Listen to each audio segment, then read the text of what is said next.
बंदी छोड़ सतगुरु रामपाल जी परमेश्वर जी की जय हो। भाई और बहनों, पुस्तक भोगेगा अपना किया रे, इस पुस्तक के ऊपर वीडियो बनाने की श्रृंखला जारी है।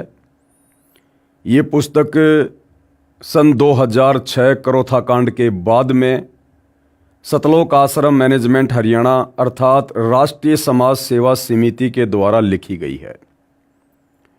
ये पुस्तक हमें बहुत सारी अनसुनी बातों से परिचित करवाएगी, साथ में हमें बहुत से पॉइंट पर शिक्षा भी मिलेगी भक्ति मार्ग पर फूंक फूंक कर कदम रख कर चलने के लिए।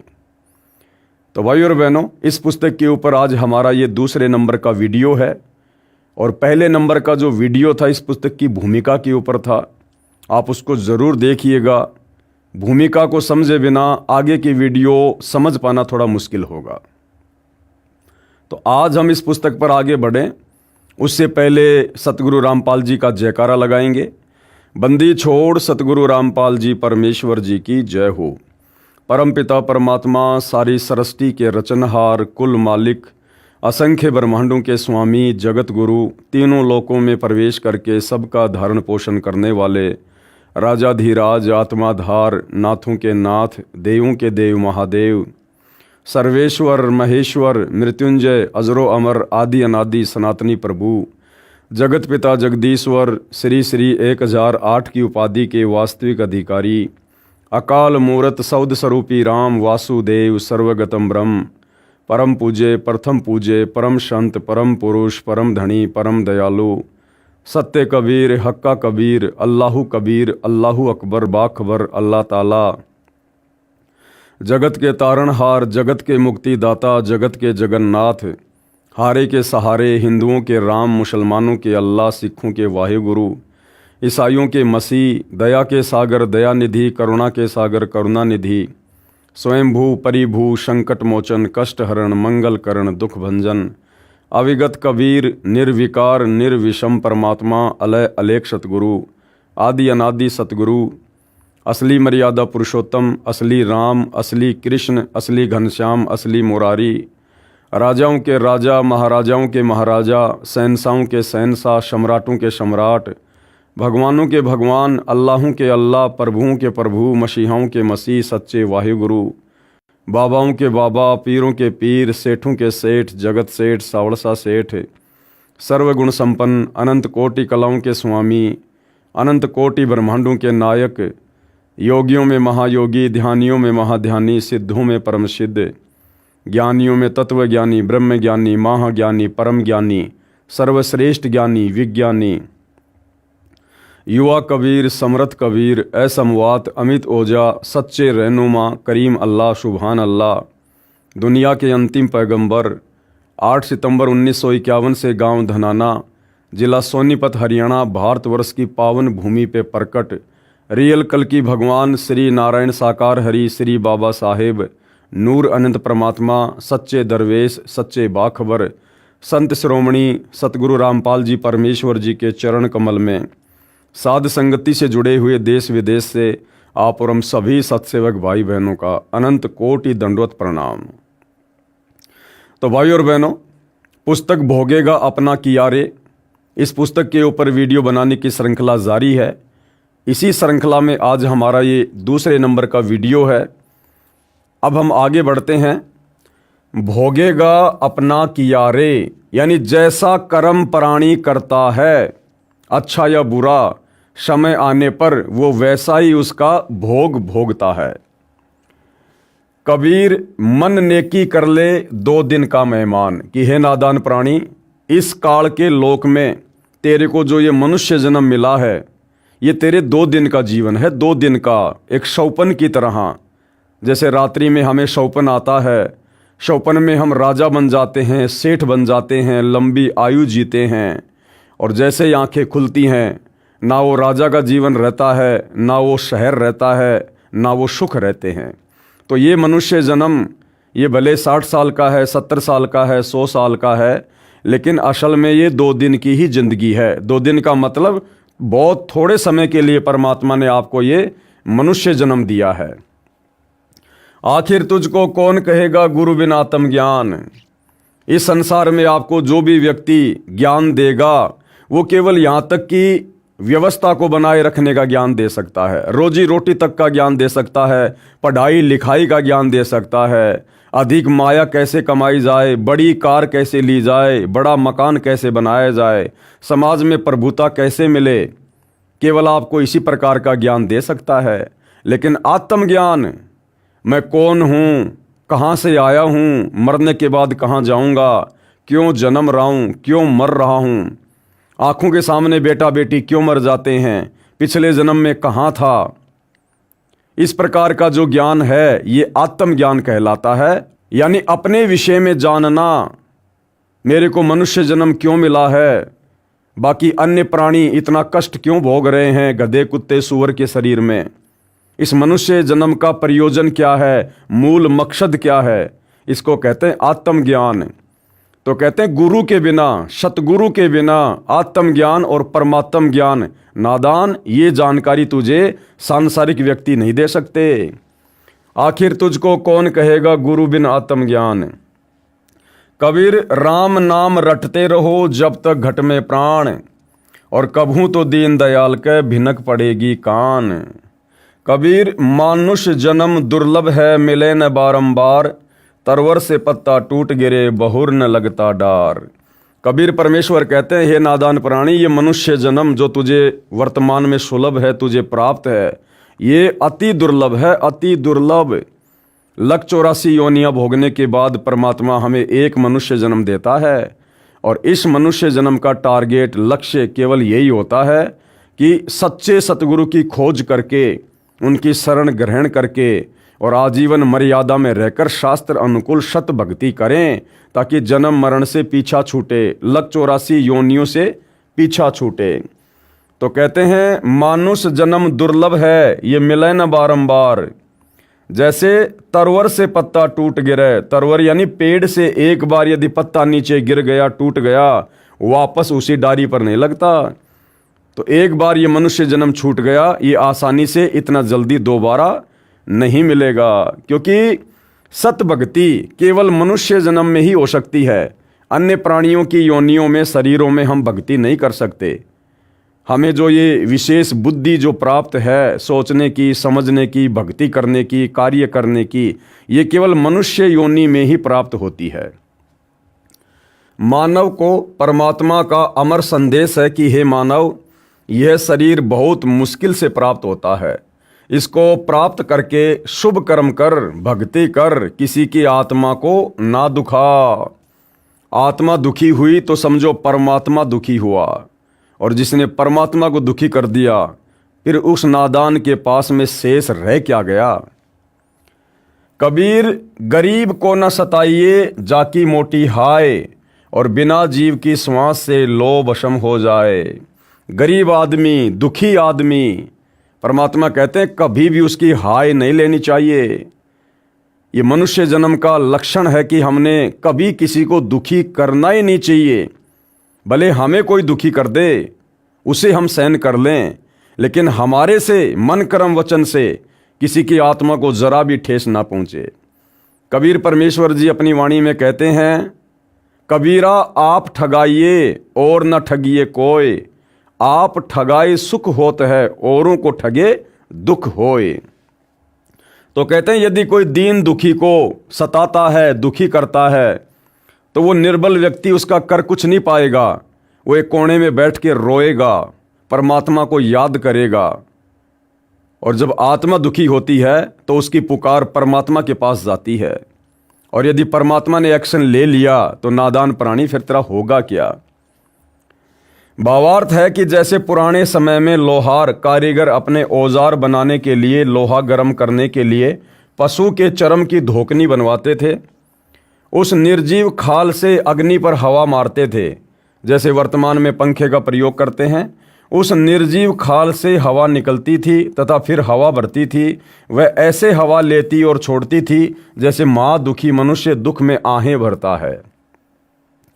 परमात्मा कबीर जी सतर्क करते हैं कि यदि कोई किसी प्रकार की भी शक्ति का दुरुपयोग करके गरीब यानी निर्बल निर्धन को परेशान करता है तो उसका सर्वनाश हो जाता है।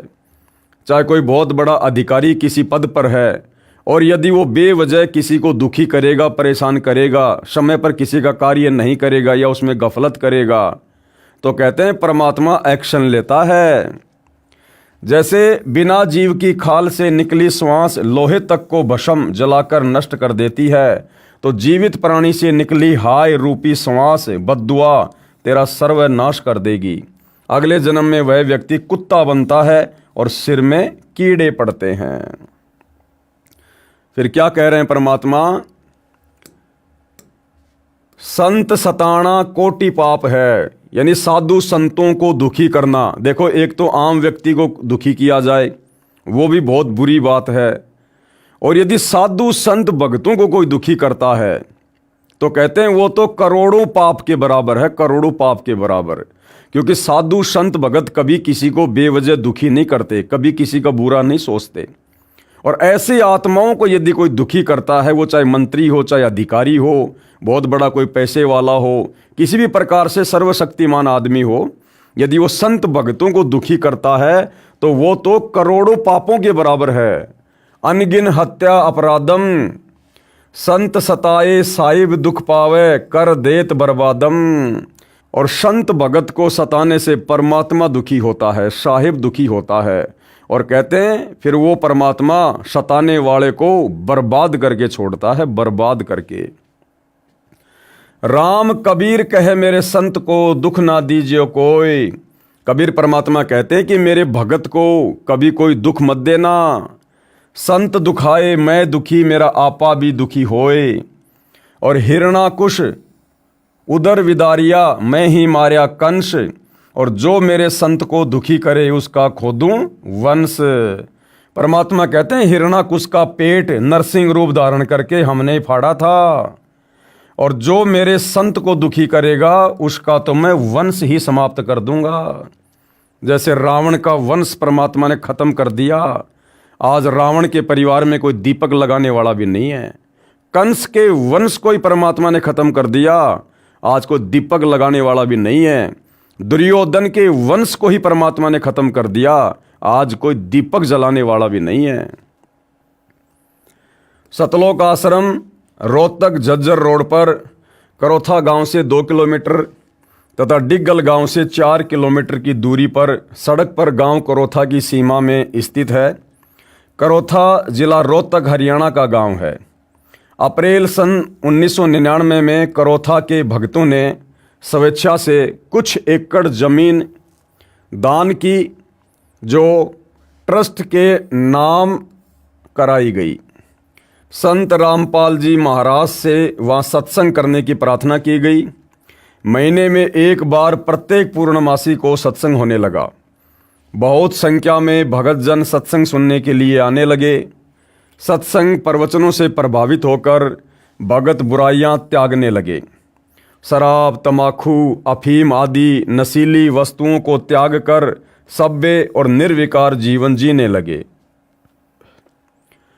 संत रामपाल जी महाराज ने सर्वधर्मों के सदग्रंथों को पढ़ा तथा प्रत्येक धर्म तथा पंथ व समाज में की जा रही भक्ति को भी जाना।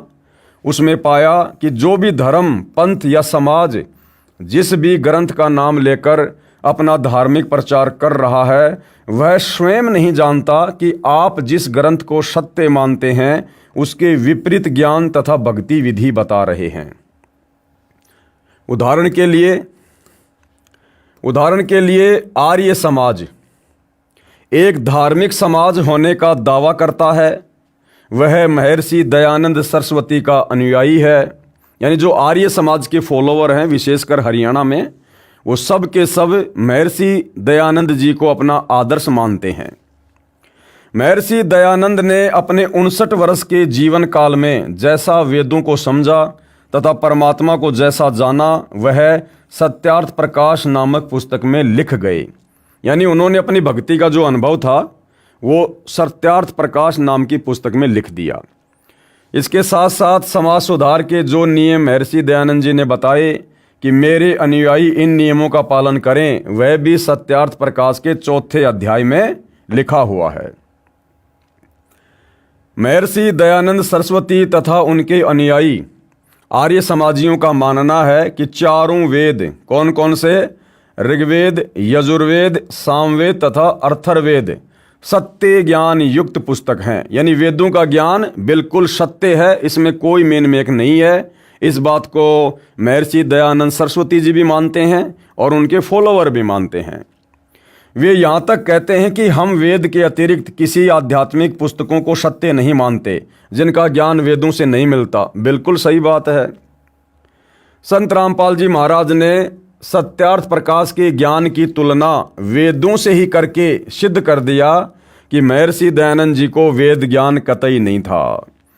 अब जब सतगुरु रामपाल जी ने महर्षि दयानंद जी के द्वारा लिखी पुस्तक सत्यार्थ प्रकाश को पढ़ा और पढ़ने के बाद में जब उन्होंने समाज को बताया वेदों से तुलना करके, क्योंकि आर्य समाजियों ने इस बात पर विशेष जोर दे रखा था कि महर्षि दयानंद जी ने वेदों को गहनता से पढ़ा है, समझा है और वेदों में जो कुछ लिखा है उसका संक्षिप्त रूप उनके द्वारा लिखी पुस्तक सत्यार्थ प्रकाश है। यानी वेद बहुत लंबे चौड़े हैं, आम आदमी नहीं पढ़ सकता।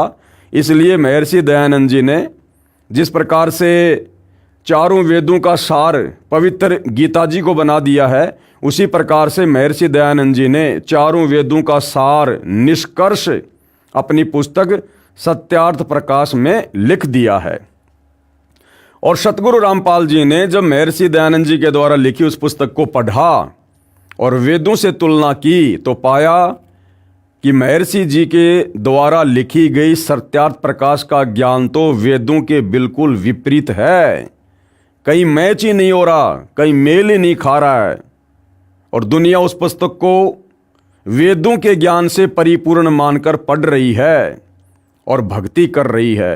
तो जब सतगुरु रामपाल जी ने समाज में ये बातें बताना शुरू की और समाचार पत्रों में लेख लिखकर ये बताया कि महर्षि दयानंद जी को तो वेदों का भी ज्ञान नहीं था, समाज सुधार का ज्ञान तो बहुत दूर की बात है।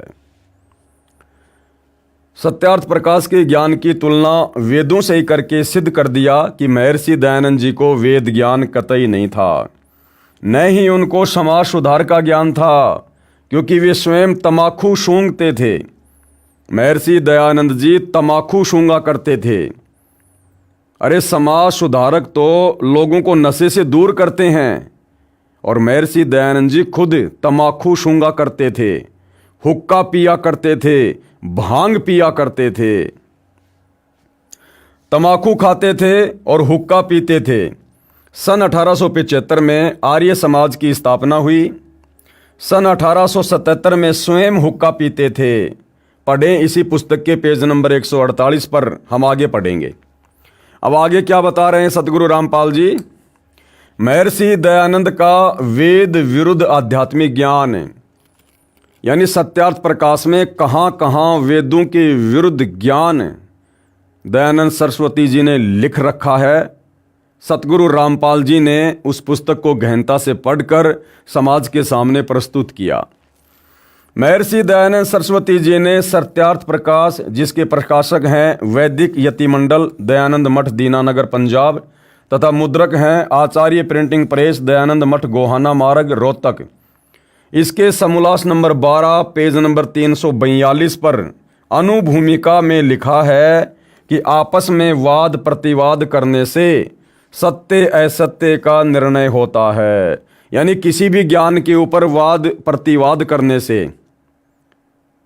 एक प्रकार से डिबेट करने से उस ज्ञान के ऊपर, उस पुस्तक के ऊपर वो ज्ञान और अधिक निखर कर सामने आता है और ये वाद प्रतिवाद अवश्य करनी चाहिए।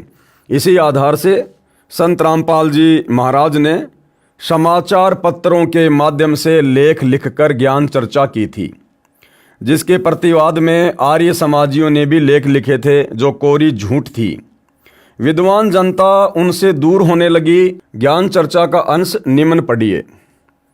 क्या क्या ज्ञान चर्चा है जो सतगुरु रामपाल जी ने वेदों से तुलना करके सत्यार्थ प्रकाश के उस झूठे ज्ञान को विशेषकर हरियाणा में समाचार पत्रों में छापकर लोगों को दिखाया। महर्षि दयानंद जी सत्यार्थ प्रकाश नामक पुस्तक के समोल्लास नंबर 7 पेज नंबर 154 पर लिखते हैं कि परमात्मा निराकार है। दयानंद जी ने क्या कहा कि परमात्मा परमेश्वर निराकार है, वो दिखाई नहीं देता है, वो साकार नहीं है। कहाँ लिखा है? सत्यार्थ प्रकाश के समोल्लास नंबर 7 और पेज नंबर 154। जबकि वेद क्या कह रहे हैं? वेद कह रहे हैं ऋग्वेद मंडल 9 सूक्त 86 मंत्र 26 और 27, ऋग्वेद मंडल 9 सूक्त 82 मंत्र 1 से 3, ऋग्वेद मंडल 9 सूक्त 96 मंत्र 18 से 20, ऋग्वेद मंडल 9 सूक्त 94 मंत्र 1 तथा सूक्त 95 मंत्र 2 तथा यजुर्वेद अध्याय 7 मंत्र 39 नरव्रत महान इंद्र लिखा है तथा ऋग्वेद मंडल 1 सूक्त 31 मंत्र 17 मनुष्यवत अग्नि लिखा है। अग्नि यानी परमात्मा, मनुष्यवत यानी मनुष्य के समान। इसमें परमात्मा साकार है, राजा के समान दर्शनीय है, देखने योग्य है। अर्थात परमात्मा नराकार, नराकार यानी नर आकार। एक होता है निराकार, जो महर्षि दयानंद जी ने परमात्मा के विषय में सत्यार्थ प्रकाश में लिखा है कि परमात्मा निराकार है। निराकार यानी जिसका कोई आकार नहीं है, जो देखा नहीं जा सकता। परंतु वेद क्या कह रहे हैं कि परमात्मा नराकार है, नराकार नर आकार में है और साकार है। वह धूलोक के तीसरे पृष्ठ यानी भाग पर विराजमान है। धूलोक यानी शतलोक। इन वेद मंत्रों के अनुवादकर्ता भी आर्य समाजी हैं तथा प्रकाशक भी सार्वदेशिक आर्य प्रतिनिधि सभा दिल्ली है।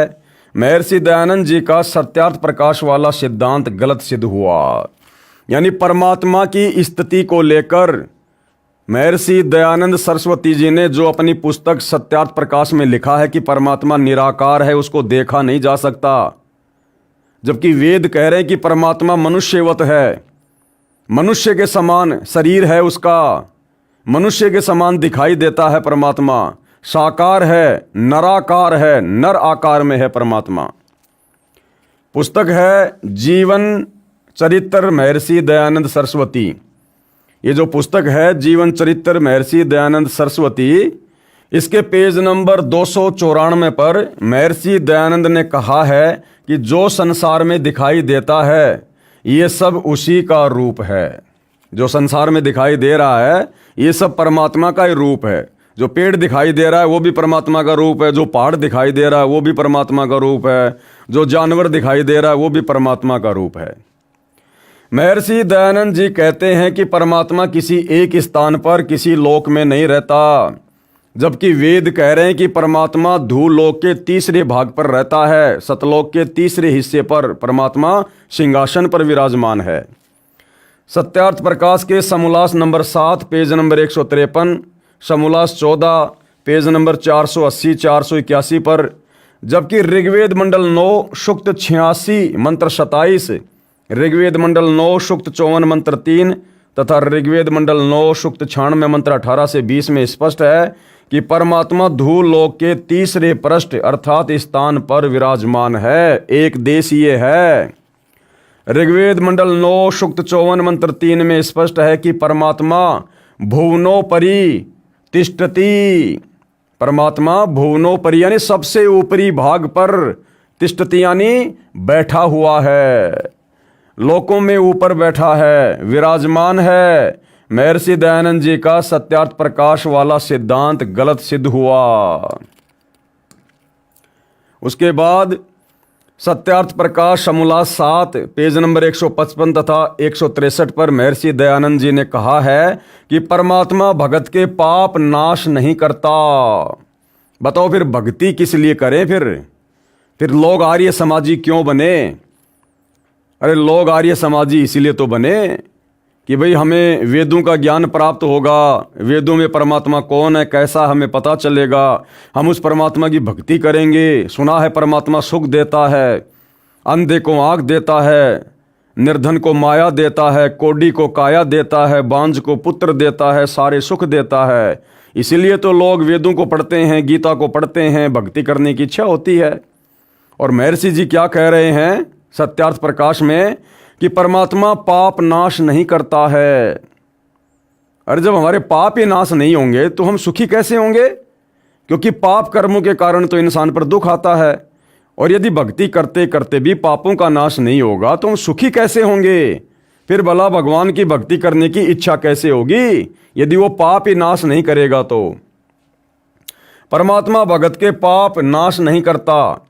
यजुर्वेद अध्याय 8 मंत्र 13, जबकि हमारे वेद क्या कह रहे हैं कि परमात्मा भक्ति करने वाले भगत के, साधक के घोर से घोर पाप कर्मों का भी नाश करता है। यजुर्वेद अध्याय 8 मंत्र 13, ऋग्वेद मंडल 9 सूक्त 97 मंत्र 16, ऋग्वेद मंडल 1 सूक्त 24 मंत्र 13 व 14 तथा यजुर्वेद अध्याय 5 मंत्र 32 में, ऋग्वेद मंडल 9 सूक्त 82 मंत्र 1 में पाप नाश व साकार परमात्मा का प्रमाण है कि परमात्मा अपने भगत के पापों का भी नाश करता है और परमात्मा साकार है। शेष पेज नंबर 39 पर हम आगे पढ़ेंगे। अब भाइयों और बहनों, जब ये सारी की सारी सच्चाई धीरे धीरे विशेषकर हरियाणा में जनता के बीच में जाने लगी समाचार पत्रों के माध्यम से, तो आर्य समाज के वो मुख्य वो पदाधिकारी, गुरुजन जो इस सत्यार्थ प्रकाश पुस्तक को बेचकर अपनी रोजी रोटी चला रहे थे, उन भाई बहनों के पेट में दर्द होना शुरू हो गया। उपरोक्त सच्चाई को आंखों प्रोजेक्टर पर देखकर श्रोताओं ने घर जाकर सर्व पुस्तकों का फिर से मिलान करके जांचा। पाया कि महर्षि दयानंद पूर्ण रूप से अज्ञानी था। श्रोताओं में आर्य समाज से संबंधित व्यक्ति भी थे। उन्होंने तथा अन्य ने मिलकर आर्य समाज के आचार्यों से सवाल किए। अब संत रामपाल जी ने समाचार पत्रों के माध्यम से जब वेदों से सत्यार्थ प्रकाश के अज्ञान की तुलना करके समाज में प्रस्तुत कर दिया, तो बहुत सारे लोग आर्य समाज से भी जुड़े हुए थे। उन्होंने भी देखा, पढ़ा, मिलान किया कि क्या वास्तव में सत्यार्थ प्रकाश में फला फला जगह पर समोल्लास में लिखा हुआ है। उनको ज्यों का त्यों पाया। तो आर्य समाज के अनुयायियों ने अपने आचार्यों से सवाल जवाब करने शुरू किए कि भाई, आर्य समाज की धारणा है कि परमात्मा निराकार है, जबकि वेद कह रहे परमात्मा साकार है, नराकार है, नराकार में है, मनुष्यवत है परमात्मा। सत्यार्थ प्रकाश कहती है कि परमात्मा पापनाश नहीं करता, जबकि वेद कह रहे हैं कि तुम एक बार परमात्मा की सत भक्ति पे तो लगो, परमात्मा तो घोर से घोर पापों का नाश कर देता है। तो जब इस प्रकार के सवाल आर्य समाज से जुड़े लोग अपने आचार्यों से करने लगे तो उन आचार्यों को दिक्कत होना शुरू हो गई। श्रोताओं ने आर्य समाज से संबंधित व्यक्ति भी थे। उन्होंने तथा अन्य ने मिलकर आर्य समाज के आचार्यों से सवाल किए कि आप आज तक इस अज्ञान को समाज में फैला रहे हो, सत्यार्थ प्रकाश वाले अज्ञान को, आपका उद्देश्य क्या है? एक दो आचार्यों को सर्व प्रमाण दिखाए। उन्होंने कहा कि यह सत्यार्थ प्रकाश नकली है। अब और तो कहीं उनकी दाल गली नहीं। उन आर्य समाजियों ने क्या कहा, उन आचार्यों ने, कि भाई जो सत्यार्थ प्रकाश संत रामपाल जी दिखा रहे हैं वो नकली है, नकली। श्रोताओं ने कहा कि क्यों पढ़े लिखों को मूर्ख बनाते हो, अब नहीं चलेगा। देखो, आपके झज्जर गुरुकुल से खरीदा गया है, ये रसीद है, आचार्य प्रिंटिंग प्रेस, दयानंद मठ, गोहाना मार्ग, रोहतक से छपा है। तो आर्य समाज के अनुयायियों ने कहा कि भैया, हमने तो आप ही के झज्जर गुरुकुल से खरीदी है, अब आप लोग ही नकली छाप रहे हो तो हम क्या करें? और संत रामपाल जी ने जिस सत्यार्थ प्रकाश को दिखाया है वही सत्यार्थ प्रकाश ज्यों का त्यों हम आपके गुरुकुल से लेकर आए थे। और जैसा संत रामपाल जी बता रहे हैं, किस समोल्लास पर है, किस पेज पर क्या लिखा हुआ है, ज्यों का त्यों लिखा हुआ है। तो लोगों ने कहा कि भैया, ऐसे तुम्हारी दाल नहीं गलने वाली है। आर्य समाज के आचार्यों का कर्तव्य तो ये बनता था कि सत्य को आंखों देखकर आप भी सावधान होते तथा अपने अनुयायियों को भी बताते कि ये सत्यार्थ प्रकाश पूर्ण रूप से सत्य से परे है। अपना तथा अन्य भोली भाली आर्य जनता का कल्याण करवाते। ऐसा ना करके संत तथा भक्तों पर अत्याचार शुरू कर दिया। ये व्यक्ति नेक नहीं है। कबीर परमात्मा जी ने कहा है कि जानबूझ सांची तजे, यानी सच्चाई आंखों के सामने है, प्रत्यक्ष प्रमाणित है, उसके बावजूद भी स्वार्थ में अंधे हो रहे हैं, ईर्ष्या में अंधे हो रहे हैं। तो कबीर जी कहते हैं कि जानबूझ सांची तजे और करे झूठ से ने, ताकि संगति है प्रभु शौपन में भी ना दे। ऐसे दुष्ट व्यक्तियों की संगति तो शौपन में भी प्राप्त ना हो, जो जानबूझ के सच्चाई से मुंह मोड़कर बैठे हैं। उन आचार्यों ने अन्य आचार्यों को बताया। उन्होंने निर्णय लिया कि यदि जनता को महर्षि दयानंद के अज्ञान का पता चल गया तो इज्जत का नाश हो जाएगा। लोग हमें धिक्कारेंगे कि ऐसे बिना सिर पैर के ज्ञान युक्त सत्यार्थ प्रकाश को बेचकर दयानंद की फोकट महिमा बनाए हो और दुनिया से आर्य समाज के नाम से चंदा इकट्ठा करते रहते हो। हमारी दुकानें बंद हो जाएंगी, इसलिए शतलोक आश्रम को बंद कराओ, रामपाल को मार दो, तब बात बनेगी।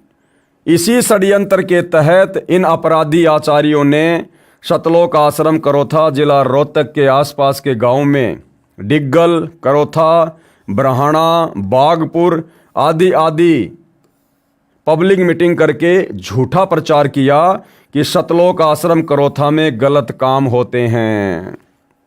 और तो दाल उनकी गली नहीं, ज्ञान से तो सामना वो कर नहीं पाए, और उल्टा आसपास के गांव वालों को जो कि आर्य समाजी थे उनको संत रामपाल जी के खिलाफ और शतलोक आश्रम करोथा के खिलाफ भरमाना शुरू कर दिया, भ्रांतियां पैदा करनी शुरू कर दी कि शतलोक आश्रम करोथा में ऐसे ऐसे गंदे काम होते हैं, वहाँ पर ऐसे ऐसे रात बिरात औरतें जाती हैं। यानी ज्ञान का जवाब ज्ञान से ना देकर घटिया पने पर उतारू हो गए और उनको यहाँ से उठवाना है, यानी आश्रम को बंद करवाना है। ये कार्य सन 2004 से प्रारंभ किया। 2 जनवरी 2005 को आश्रम पर आक्रमण करने का षड्यंत्र रचा। गांव करोथा में एक सम्मेलन का बहाना करके वहां लोगों को इकट्ठा करके आश्रम पर आक्रमण करना था।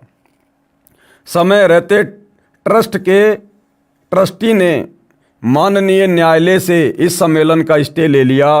वे अपने उद्देश्य में सफल नहीं हो सके। दुर्भाग्यवश मार्च 2005 में हरियाणा का मुख्यमंत्री श्री भूपेंद्र सिंह हुड्डा आर्य समाजी बन गया। उसके पश्चात ये दुष्ट व्यक्ति अधिक सक्रिय हो गए। जनता तथा मुख्यमंत्री को सच्चाई ना बताकर झूठ के आधार से आश्रम करोथा को नष्ट करने तथा संत रामपाल जी महाराज को जान से मारने का षड्यंत्र रचकर 12 जुलाई 2006 को अपने घिनौने कार्य को अंजाम देने के लिए आश्रम करोथा पर आक्रमण कर दिया। कब? 12 जुलाई 2006 को।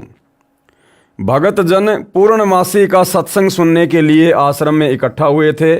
9 से 11 जुलाई 2006 को 3 दिन का सत्संग था। 8 जुलाई 2006 को शतलोक आश्रम में लगभग 5000 श्रद्धालु पहुंच गए। उसके पश्चात आश्रम को पुलिस की उपस्थिति में चारों ओर से घेर लिया। न तो बाहर से कोई भगत अंदर आने दिया तथा न ही आश्रम से बाहर जाने दिया। 9 जुलाई 2006 से 12 जुलाई 2006 तक 4 दिन लगभग 5000 श्रद्धालुओं को बंधक बनाकर रखा। रोगी, वृद्ध, बच्चे, स्त्रियां बहुत संख्या में थे। उपद्रवियों ने आश्रम की पानी लाइन काट दी, बिजली की सप्लाई काट दी। आश्रम में हाहाकार मच रहा। रोहतक के डीसी, एसपी तथा मुख्यमंत्री आदि बड़े अधिकारियों के पास टेलीग्राम किए गए, सर्व स्थिति बताई गई, परंतु बेरहमों को कोई असर नहीं हुआ, क्योंकि ये तो अत्याचार करवा ही रहे थे। ना हरियाणा के मुख्यमंत्री ने कोई फरियाद सुनी, ना वहाँ के प्रशासन ने किसी प्रकार की कोई मदद की। क्यों? क्योंकि लेखक कह रहा है कि उन लोगों का ही तो ये मिला जुला षड्यंत्र था। मुख्यमंत्री के इशारों पर ये सारा सब कुछ वहाँ पर किया जा रहा था। हालांकि भाइयों और बहनों, हमें शिक्षा लेनी है। मैं ये भी नहीं कहूँगा कि भक्तों ने कुछ गलत किया। उस समय की परिस्थितियों के अनुसार और जितना उनको आध्यात्मिक ज्ञान था, उन्होंने बाहरी प्रशासनिक व्यक्तियों से मदद की गुहार लगाई। लेकिन भाइयों और बहनों, हम सतगुरु रामपाल जी के भगत हैं, पूर्ण ब्रह्म परमात्मा के भगत हैं।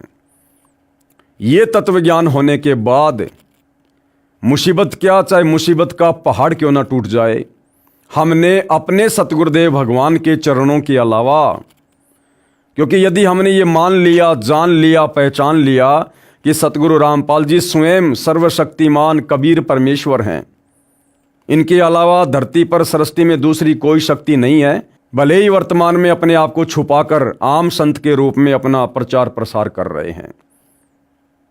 यदि हमें यह समझ में आ गया कि संत रामपाल जी कौन हैं, तो भाइयों और बहनों, हमने शौपन में भी किसी भी प्रकार की आपत्ति विपत्ति या समस्या के निराकरण के लिए, समाधान के लिए अपने गुरुदेव भगवान के अलावा, चाहे प्रधानमंत्री आपका पड़ोसी क्यों ना है, बहुत बड़ा अधिकारी कोई आपका घर का सदस्य क्यों ना है, हमने उनसे किसी भी प्रकार की गुहार नहीं लगानी है।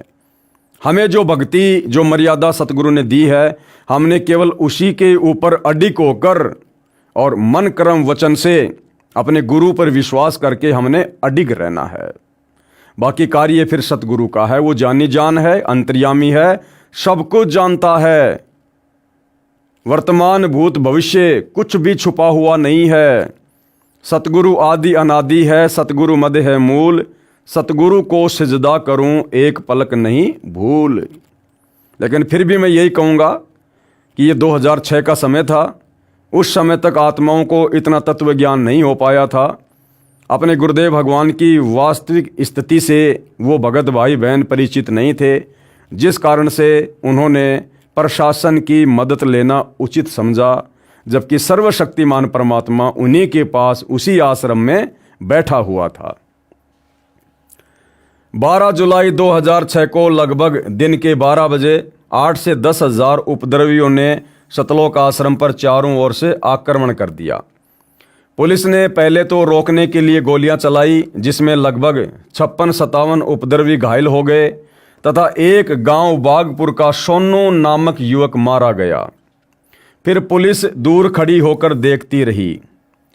हरियाणा सरकार ने घायलों को 50-50 हज़ार रुपये इनाम दिए। ये भाइयों और बहनों, सरकार ने बहुत गलत किया। उन उपद्रवियों को जो जबरन सतलोक आश्रम करोथा के ऊपर आक्रमण करने के लिए आए और वो पुलिस की ही गोलियों से घायल हुए, और सरकार जिसका ये कर्तव्य बनता था इस मामले की पूरी जांच की जाए, इस मामले में दोषी कौन है, उसके बाद उन दोषियों को सजा देनी थी, लेकिन दोषियों को सरकार 50-50 हज़ार का इनाम दे रही है। और उस समय सरकार किसकी थी? उसी भूपेंद्र सिंह हुड्डा की। उस समय वो कांग्रेस सरकार में हरियाणा का मुख्यमंत्री था भूपेंद्र सिंह हुड्डा। और उसी भूपेंद्र सिंह हुड्डा को भाइयों और बहनों वर्तमान 2019 में सतलोक आश्रम मैनेजमेंट के द्वारा उसको समर्थन दिया गया। उसको हरियाणा का फिर से मुख्यमंत्री बनाने के लिए सतलोक आश्रम वालों ने अपना पूरा समर्थन दिया और हरियाणा के भगत समाज से संत रामपाल जी का ही नाम लेकर और भूपेंद्र सिंह हुड्डा को एक बार फिर से हरियाणा का मुख्यमंत्री बनाने के लिए उसको वोट डलवाए गए, उसी भूपेंद्र सिंह हुड्डा को। हरियाणा सरकार ने घायलों को 50-50 हज़ार रुपये इनाम दिए। मृतक के पिता को 5 लाख रुपए तथा घर के एक सदस्य को नौकरी दी। और गांव बागपुर का सोनू नाम का लड़का जो पुलिस की गोली से मरा था, उसके पिता को 5 लाख रुपए और घर के एक व्यक्ति को सरकारी नौकरी भी दी गई। सतलोक आश्रम करोथा को नाजायज तरीके से धारा 145 लगाकर सरकार ने कब्जे में कर लिया तथा झूठा मुकदमा संत रामपाल जी महाराज तथा भक्तों पर बना दिया। परमात्मा का विधान है कि पावेगा अपना कियारे, भोगेगा अपना कियारे। परमात्मा के घर देर है, अंधेर नहीं है। आर्य समाजियों की साजिश के शिकार होकर इस पाप में सबसे ज्यादा भूमिका गांव डिगल, करोथा, बरहाना तथा बागपुर की थी, जिसके परिणाम स्वरूप इन गांवों को कितना कहर सहना पड़ रहा है। अब भी इनकी आंखें नहीं खुल रही हैं। एक व्यक्ति मांगेराम पुत्र पृथ्वी गांव डिग्गल में अन्य गांव से आकर बसा है। उसका गोत्र भी अहलावत नहीं है। ये चापलूस तथा अपराधी किस्म का व्यक्ति है। डिग्गल गांव के लोगों को बहकाकर अपराध करवाता है। वे इसके अपराधी जाल को समझ नहीं पा रहे हैं।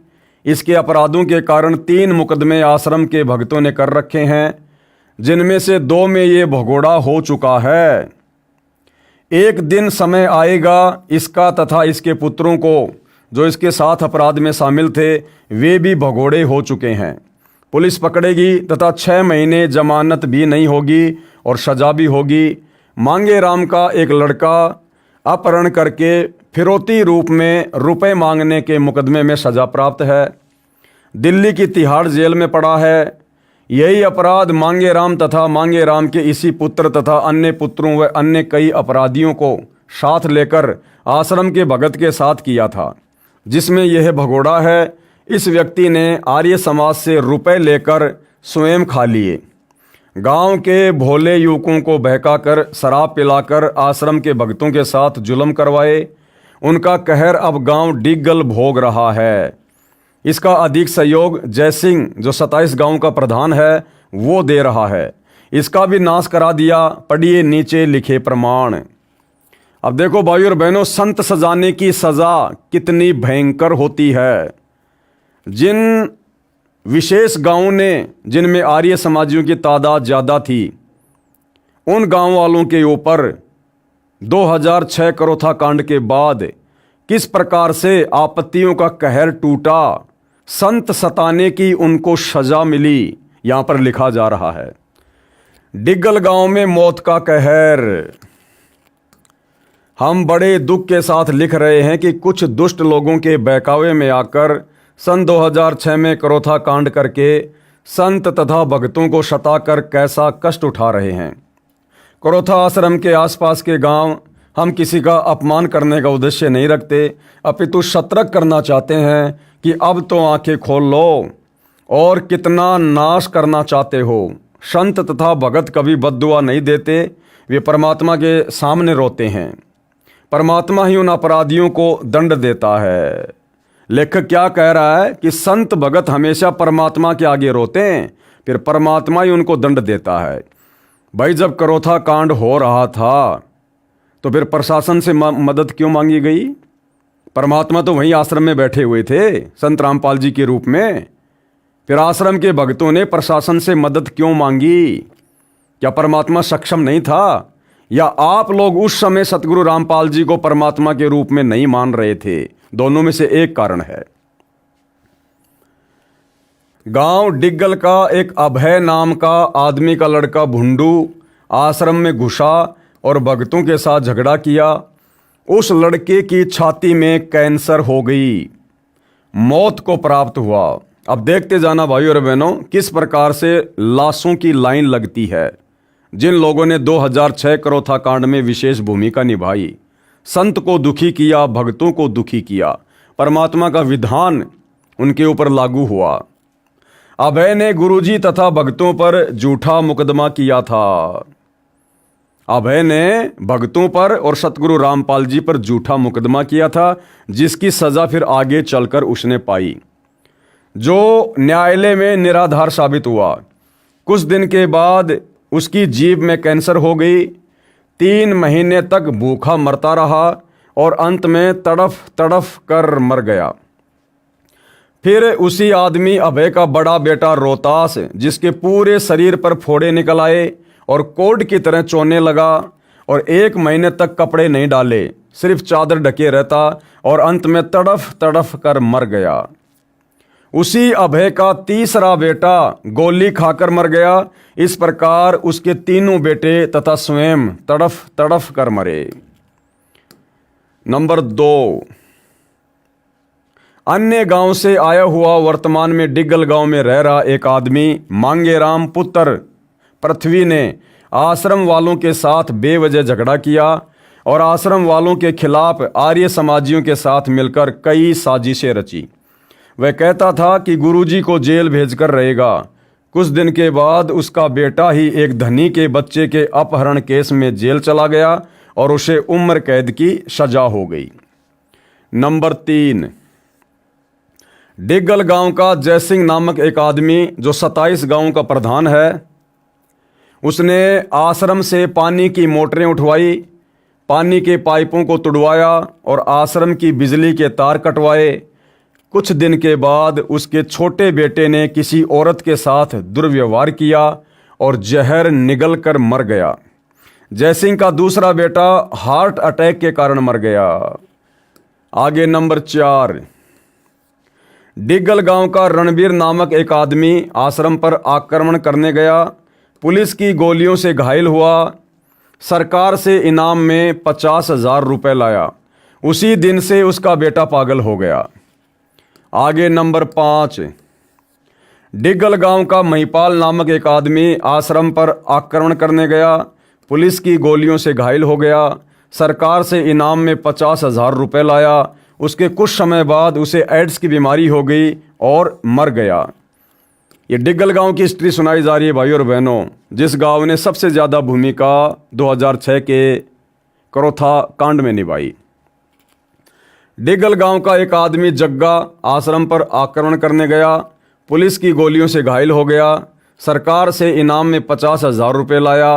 कुछ समय बाद वह बहुत ज़्यादा शराब पीने लगा, पत्नी व बच्चों को परेशान करने लगा, उसके घर में झगड़ा रहने लगा और उसकी पत्नी ने उसकी पिटाई कर दी जिससे वह मर गया।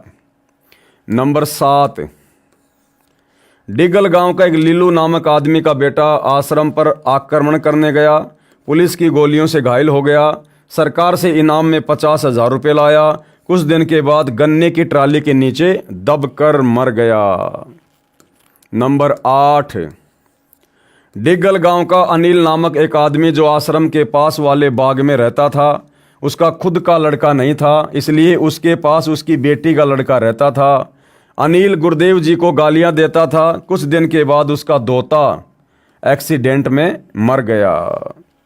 आगे नंबर 9, डिग्गल गांव की एक भगतमती दर्शना ने सन 2006 के बाद गुरुदेव जी का नाम छोड़ दिया और गुरुदेव जी को गालियां देने लगी।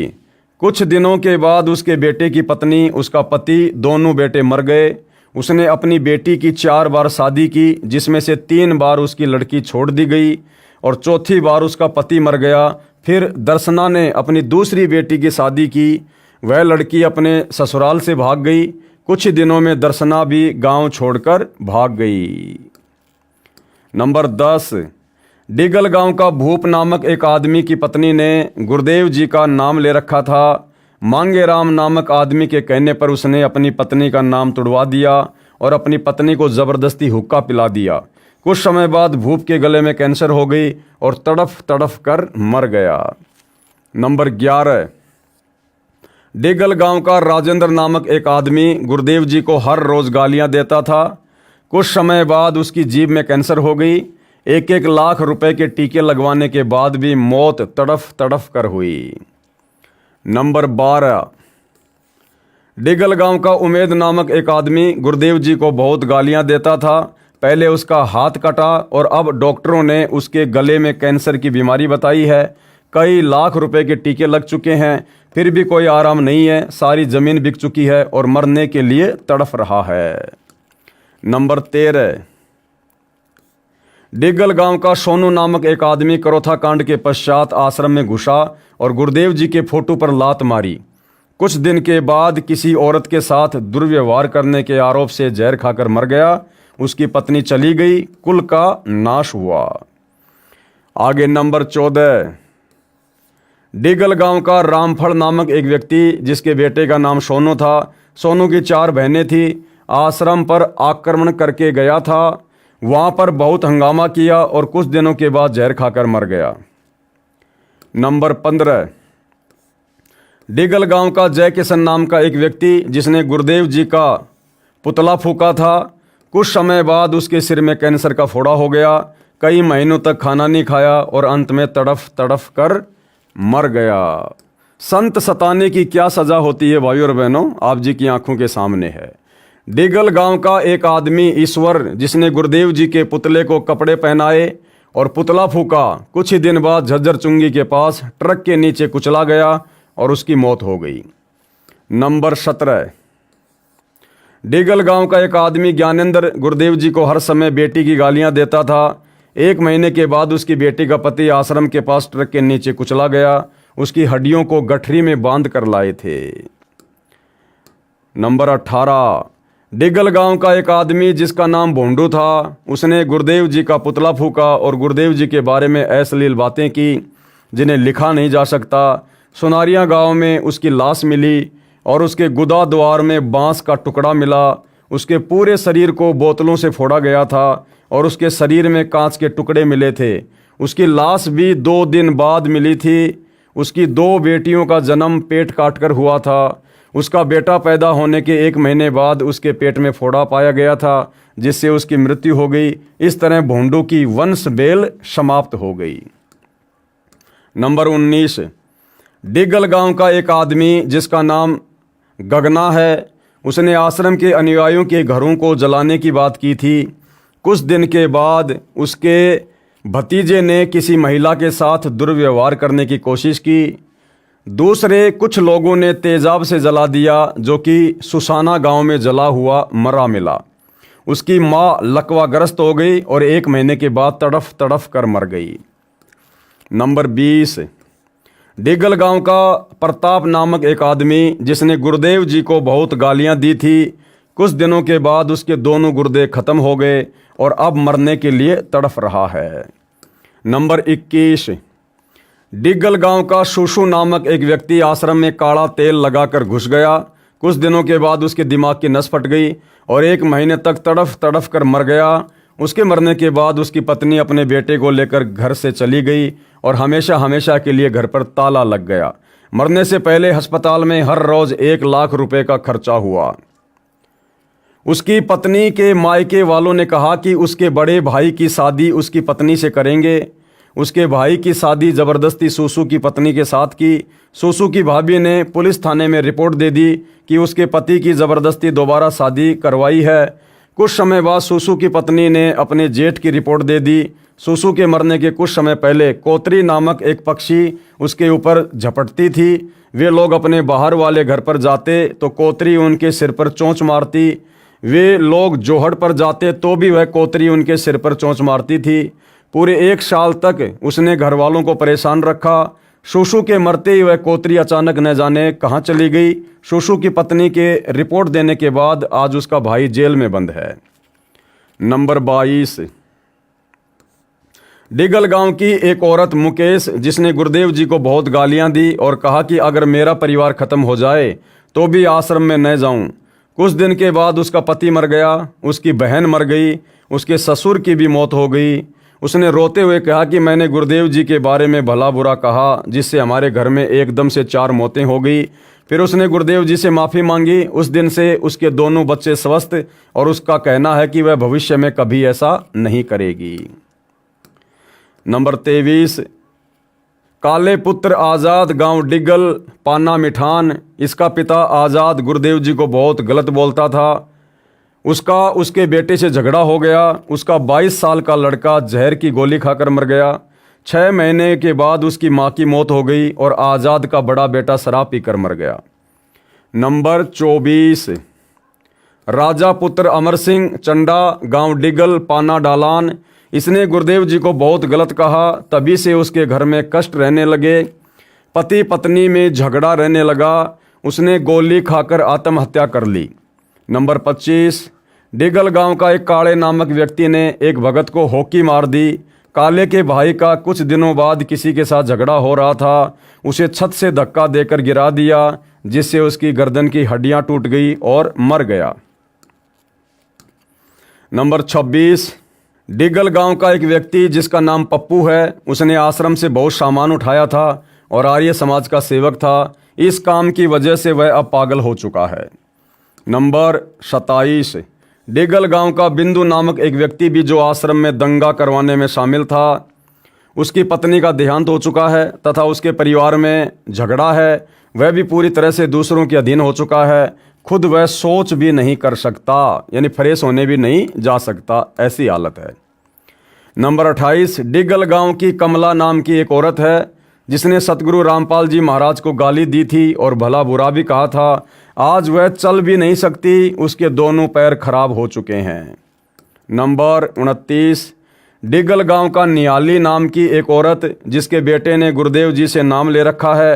वह हमेशा गुरुदेव जी को गालियां देती थी और उसने अपने बेटे का नाम तुड़वा दिया।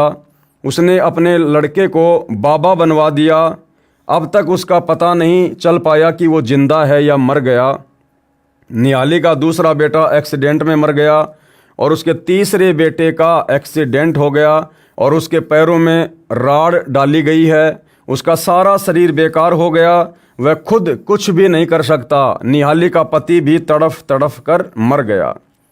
नंबर 30, डिगल गांव का एक आदमी जिसका नाम चेतराम था, उसकी पत्नी ने गुरुदेव जी से नाम ले रखा था। कुछ समय बाद उसकी पत्नी ने नाम तोड़ दिया। दोनों मिलकर गुरुदेव जी को गाली देने लगे। चेतराम के शरीर में भयंकर बीमारी हो गई। वह बेचैन रहने लगा। कभी बिजली की तारें पकड़ता, कभी घर से भाग जाता। अंत में जोहड़ में डूबकर मर गया। नंबर 31, डिगल गांव का आज़ाद नामक एक आदमी जिसकी पत्नी ने गुरुदेव जी से नाम ले रखा था, वह अपनी पत्नी से कहता था कि तुम्हारे गुरुदेव जी तो पैर दबवाते हैं, तुम नाम छोड़ दो, और अपनी पत्नी से गलत बातें कहता। उसे खुजली की बीमारी लग गई। मेडिकल में भी इलाज नहीं हो पाया और 3 साल बाद तड़फ तड़फ कर मर गया। नंबर 32, डिगल गांव का सोनू नामक लड़का अपने माँ बाप का इकलौता लड़का था। उसके माता पिता भी गुरुदेव जी को गालियां देते थे। सोनू शराब के ठेके पर रहता था। जब आश्रम पर आक्रमण हुआ तो वह अपने दोस्तों के साथ बंदूक लेकर आया था। वह स्वयं भी गुरुदेव जी को गालियां देता था। कुछ समय बाद उसी के दोस्तों ने, जो उसके साथ आक्रमण करने आए थे, उन्होंने आपसी झगड़े में सोनू की गोली मारकर हत्या कर दी। नंबर 33, डिगल गांव का करणे नामक एक आदमी जिसकी पत्नी ने गुरुदेव जी से नाम ले रखा था। इस कारण से वह अपनी पत्नी व बेटियों को गंदी गालियां देता था। उसके आधे शरीर को लकवा मार गया। 4 साल तक तड़फ तड़फ कर मरा, परंतु फिर भी गुरुदेव जी को गालियां देता रहा। उसकी पत्नी व बेटियों ने आज भी नाम ले रखा है। नंबर 34, डिगल गांव का रामफल नामक एक आदमी आश्रम पर आक्रमण करने में ट्रैक्टर लेकर गया था। आश्रम के भगत उसके ट्रैक्टर में बैठने लगे तो उसने उन्हें नीचे उतार दिया और कहा कि तुम तो आश्रम में जाते हो, तुम मेरे ट्रैक्टर में मत बैठो। ये बात करोथा कांड के कुछ दिनों के बाद की है। उसकी पत्नी जलकर मर गई। उसका लड़का डूबकर मर गया। उसकी माँ के कूल्हे की हड्डी टूट गई। अब उसके खुद के पैर में कैंसर हो गई, भुगत रहा है। नंबर 35, डिगल गांव का बाले नामक एक आदमी जो कि आश्रम पर आक्रमण करने में शामिल था, वह कहता था कि आश्रम वालों के घर पर आग लगा दो, और उसने भक्तों के तूड़े में आग लगवा दी, परंतु आग बुझ गई। तूड़े में कोई नुकसान नहीं हुआ। कुछ समय बाद उसके बेटे को हार्ट अटैक आ गया। 2 लाख रुपए खर्च भी हुए, परंतु 1 महीने के बाद वह मर गया। फिर स्वयं बाले को ही लकवा लग गया। बाले के दूसरे बेटे को भी हार्ट अटैक आ गया। 60,000 रुपये लग गए। बाले की पत्नी अपनी लड़की के घर आंख बनवाने गई थी। गांव के मोड़ पर एक बुग्गी आ रही थी। बैल तेजी से भागने लगा। उसने पलट कर देखा तो वह बुग्गी के टायर के नीचे आ गई और मर गई। नंबर 36, डिगल गांव के साहब नामक एक आदमी ने करोथा कांड में कहा कि आश्रम वालों के खेतों से चारा ले आओ। वह भक्तों के खेतों से चारा लाता और उनके पेड़ों की डालियों को तोड़ देता। कुछ ही समय बाद वह फांसी लगाकर मर गया। नंबर 37, एक व्यक्ति राजवीर उर्फ राजू पुत्र चंद्रभान गांव डिगल का स्थायी निवासी था, जिसने सतगुरुदेव जी के साथ साथ भक्तों को भी गालियां दी। थोड़े दिन के बाद उसकी बुरी दशा हुई। आखिर में स्वयं को आग लगा ली। नंबर 38, एक गुगन पुत्र सुबे गांव डिगल ने आश्रम से कपड़े, घी, बर्तन आदि की चोरी की थी। वह सर्दियों में दीपक से रजाई में आग लगने से जलकर रोहतक मेडिकल में 15 दिन भुगत कर मरा। नंबर 39, राजेश पुत्र करतार गांव डिगल, जो गांव की बहनें सत्संग में जाती थी, वह उनको चिढ़ाया करता था, कहा करता था संत रामपाल की तो दुर्घटना में मौत हो गई है। हर बार ऐसे ही बकवास करता था। कुछ दिन के पश्चात वह सड़क दुर्घटना में मारा गया, सड़क पर मरा हुआ मिला। इसी गांव में अनेकों व्यक्ति और हैं जिनको अपने किए का दंड मिला है। पुस्तक विस्तार को मद्देनजर रखते हुए नहीं लिख रहे हैं, समझदार को संकेत ही पर्याप्त होता है। परमात्मा ने संत तथा भक्तों को सताने वालों का सूंड सा काट दिया। सूंड सा काटना, खेतों को संवारने के लिए किसान एक के बाद एक झाड़ बोझड़े को अंधाधुंध काट कर फेंकता है और खेत को कांटे रहित करता है। सूंड काटना हरियाणा की भाषा में कहा जाता है। तो भाइयों और बहनों, आपने ये कुछ उदाहरण देख लिए गांव डिग्गल के, क्योंकि जिन गांवों ने सबसे ज़्यादा भूमिका निभाई थी करोथा कांड के समय, संत रामपाल जी व भक्तों को दुखी करने में, परेशान करने में, अंत में किस प्रकार से दुर्गति से उनकी मौत हुई है। अब भाइयों और बहनों देखो, विचार करने की बात है। परमात्मा कभी भी पक्षपात नहीं करता है, चाहे अपना हो चाहे पराया हो। जो परमात्मा सतगुरु रामपाल जी हम भक्तों को शिक्षा देते हैं कि भाई पक्षा पक्षी के कारणे सब जग रहा भुलान और निष्पक्ष होकर हरि भजय वो है संत सुजान। तो परमात्मा अपनी आत्माओं में चाहे भगत हो चाहे जगत हो, किसी में कोई भेदभाव नहीं करता है। सतगुरु का एक लक्षण है कि वे समदृष्टि होते हैं। जो जैसा करता है समय आने पर अपना भोगता है, और पुस्तक भी यही है, भोगेगा अपना कियारे। तो सतलोक आश्रम वाले कह रहे हैं कि जिन डिग्गल गांव वालों ने सतगुरु रामपाल जी के भक्तों को दुखी किया, परेशान किया, उनको गालियां दी और उन भक्तों को डंडू से मारा, अंत में उन लोगों की किस प्रकार दुर्गति से मौत हुई है, परिवार के परिवार उजड़ गए।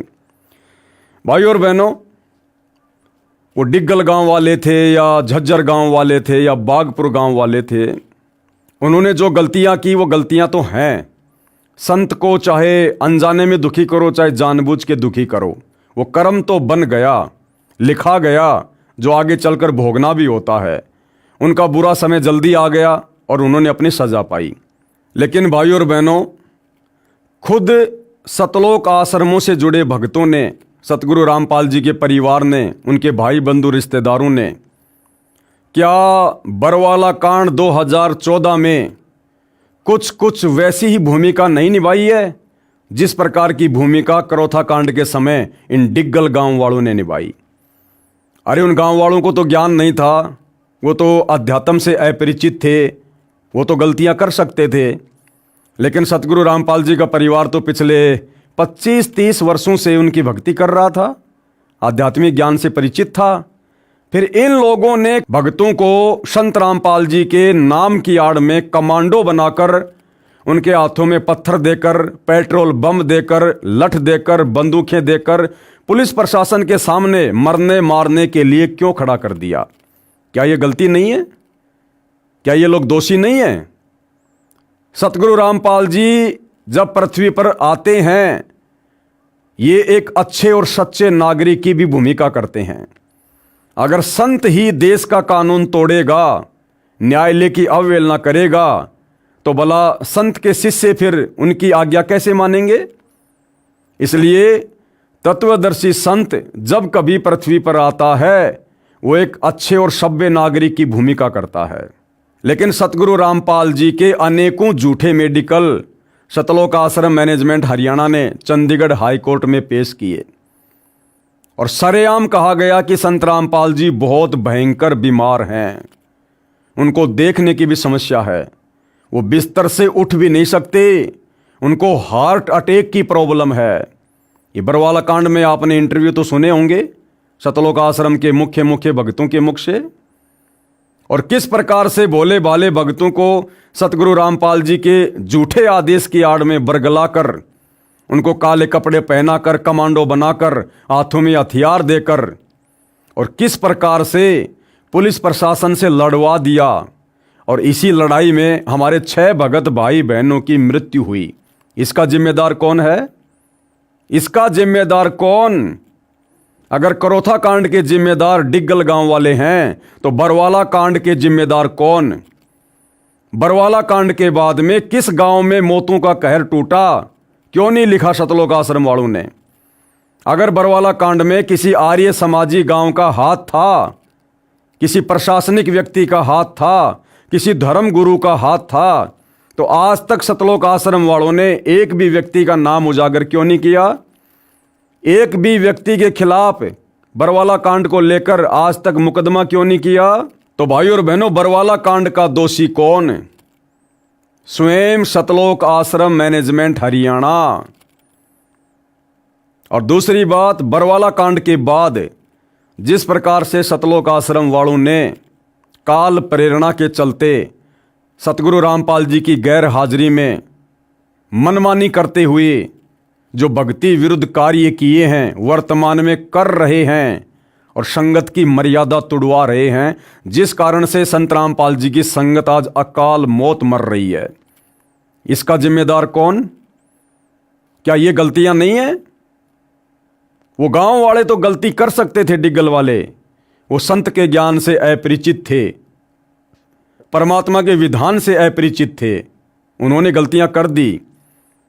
लेकिन सतगुरु रामपाल जी के भगत, उनके परिवार के सदस्य, उनके रिश्तेदार, संत रामपाल जी का भाई महेंद्र, उनके दोनों बेटे मनोज और वीरेंद्र, क्या ये भी परमात्मा के विधान से परिचित नहीं थे?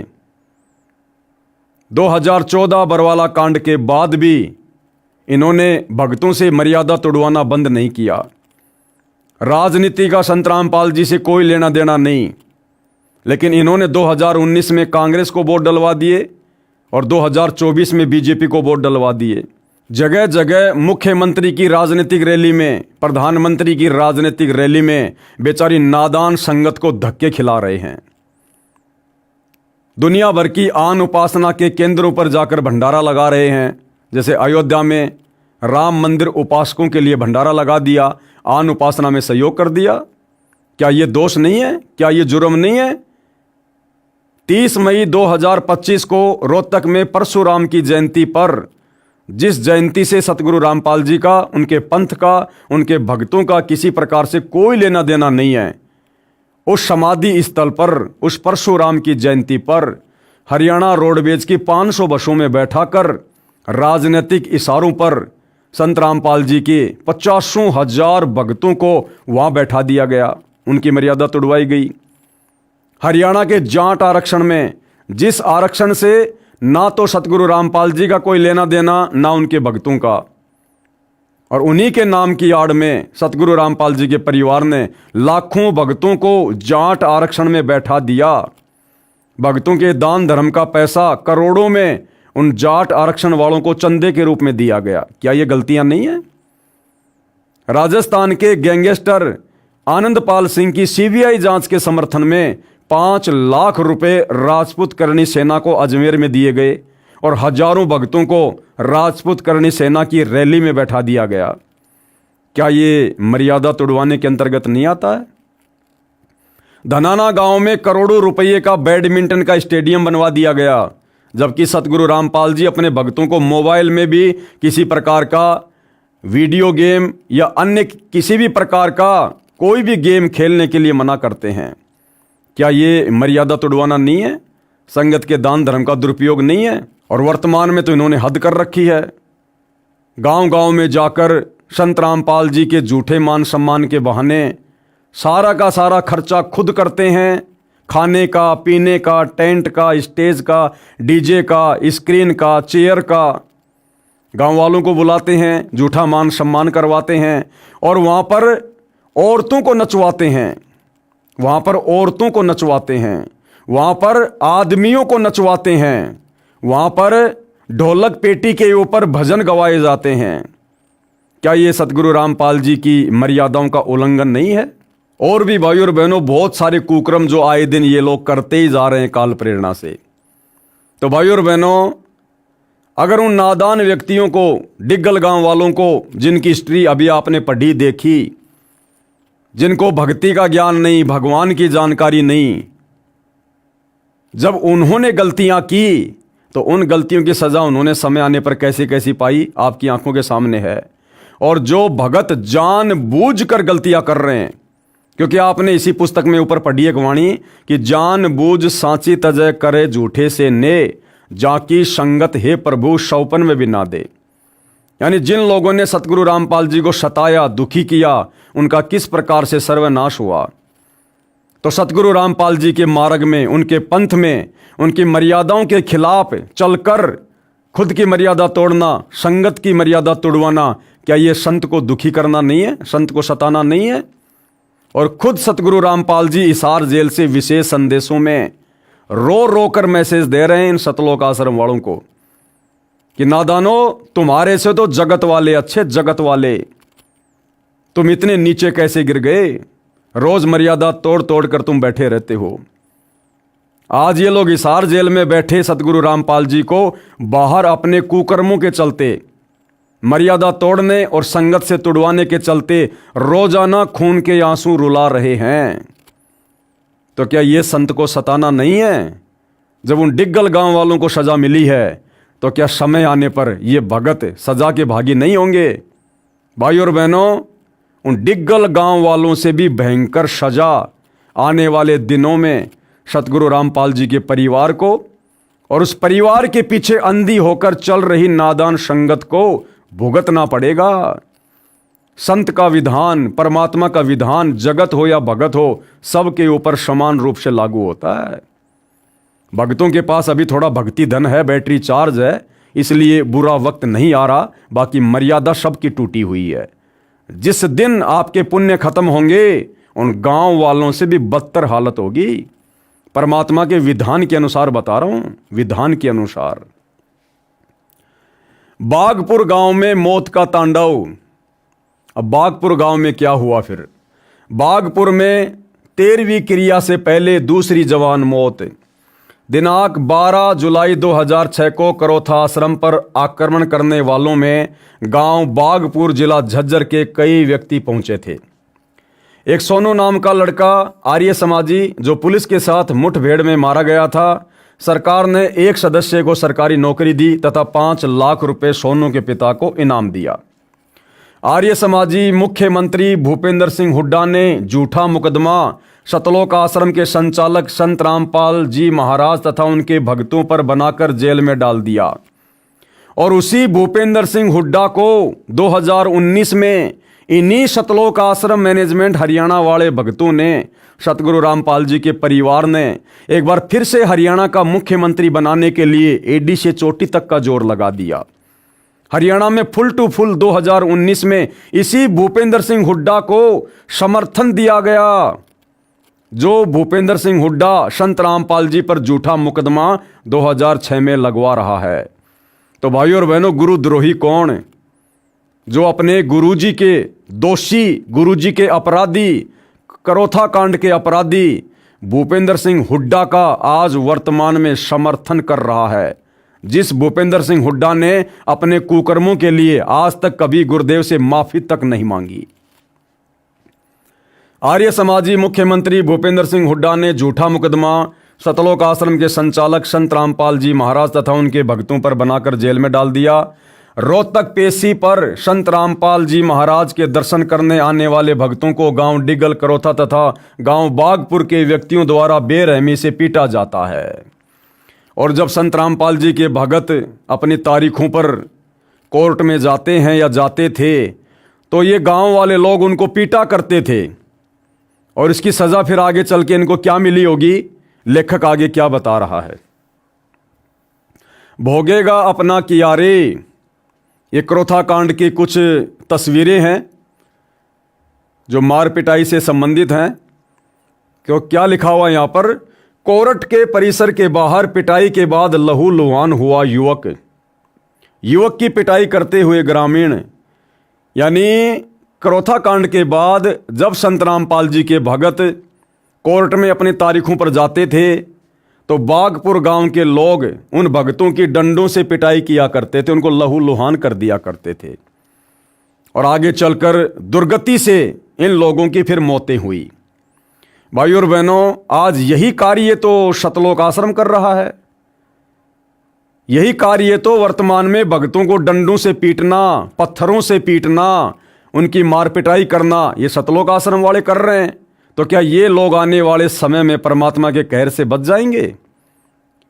मैं पवन दास, सतगुरु रामपाल जी का अदना सा शिष्य, 2014 बरवाला कांड के बाद जिस प्रकार से सतलोक आश्रम वालों ने सतगुरु रामपाल जी के भक्ति विधान को तोड़कर और सांसारिक लोगों के साथ मिलकर, राजनेताओं के साथ मिलकर जो भक्ति विरुद्ध कर्म करने शुरू किए, संगत की मर्यादाएं तोड़वानी शुरू की, तो मेरे साथ मेरे कुछ भगत भाई बहनों ने और मैंने संगत को जगाने के लिए वीडियो बनाने शुरू किए।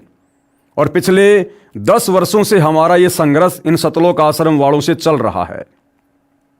मुझ पवनदास के ऊपर 4 झूठे मुकदमे सतलोक आश्रम वालों ने लगा दिए। और मैं पवनदास जब 12 अगस्त 2025 को अपनी पेशी पर हिसार कोर्ट में गया, साथ में जयपुर से 2 भगत मेरे साथ थे, तो इन्हीं सतलोक आश्रम वालों ने, सतलोक आश्रम धनाना वालों ने, चांद राठी जो कि सतलोक आश्रम का मीडिया प्रभारी है, उसने अपने गुंडे भेजे, बसंत सैनी और कुछ भक्तों को जो 10-12 की संख्या में थे, गाड़ी में आए थे। और हिसार कोर्ट के बाहर जयपुर से जो 2 भगत मेरे साथ गए थे तारीख पर, भगत मुकेश दास, भगत मनोज दास, उन दोनों की इन लोगों ने किस प्रकार से बेरहमी से पिटाई की हिसार कोर्ट के बाहर पेट्रोल पंप पर, जिसका वीडियो हमने बाद में पेट्रोल पंप वालों से लिया, जो वीडियो आप जी देख रहे हैं। तो ये सारनाम प्राप्त भगत सतलोक आश्रम धनाना वाले, ये बसंत सैनी गांव गांद्रा जिला रोहतक वाला, जो अपने कुछ अन्य साथियों के साथ, जो कि सारे के सारे भगत हैं, और हम हिसार की तारीख पर गए लोगों को किस प्रकार से बेरहमी से पीट रहे हैं। तो क्या भाई समय आने पर इन लोगों के साथ इंसाफ नहीं होगा? क्या इन लोगों ने अपने किए कर्मों का भोग नहीं भोगना होगा? अरे गांव वालों के पास में तो पुण्य नहीं थे, भक्ति नहीं थी, इसलिए उनका सर्वनाश जल्दी हो गया।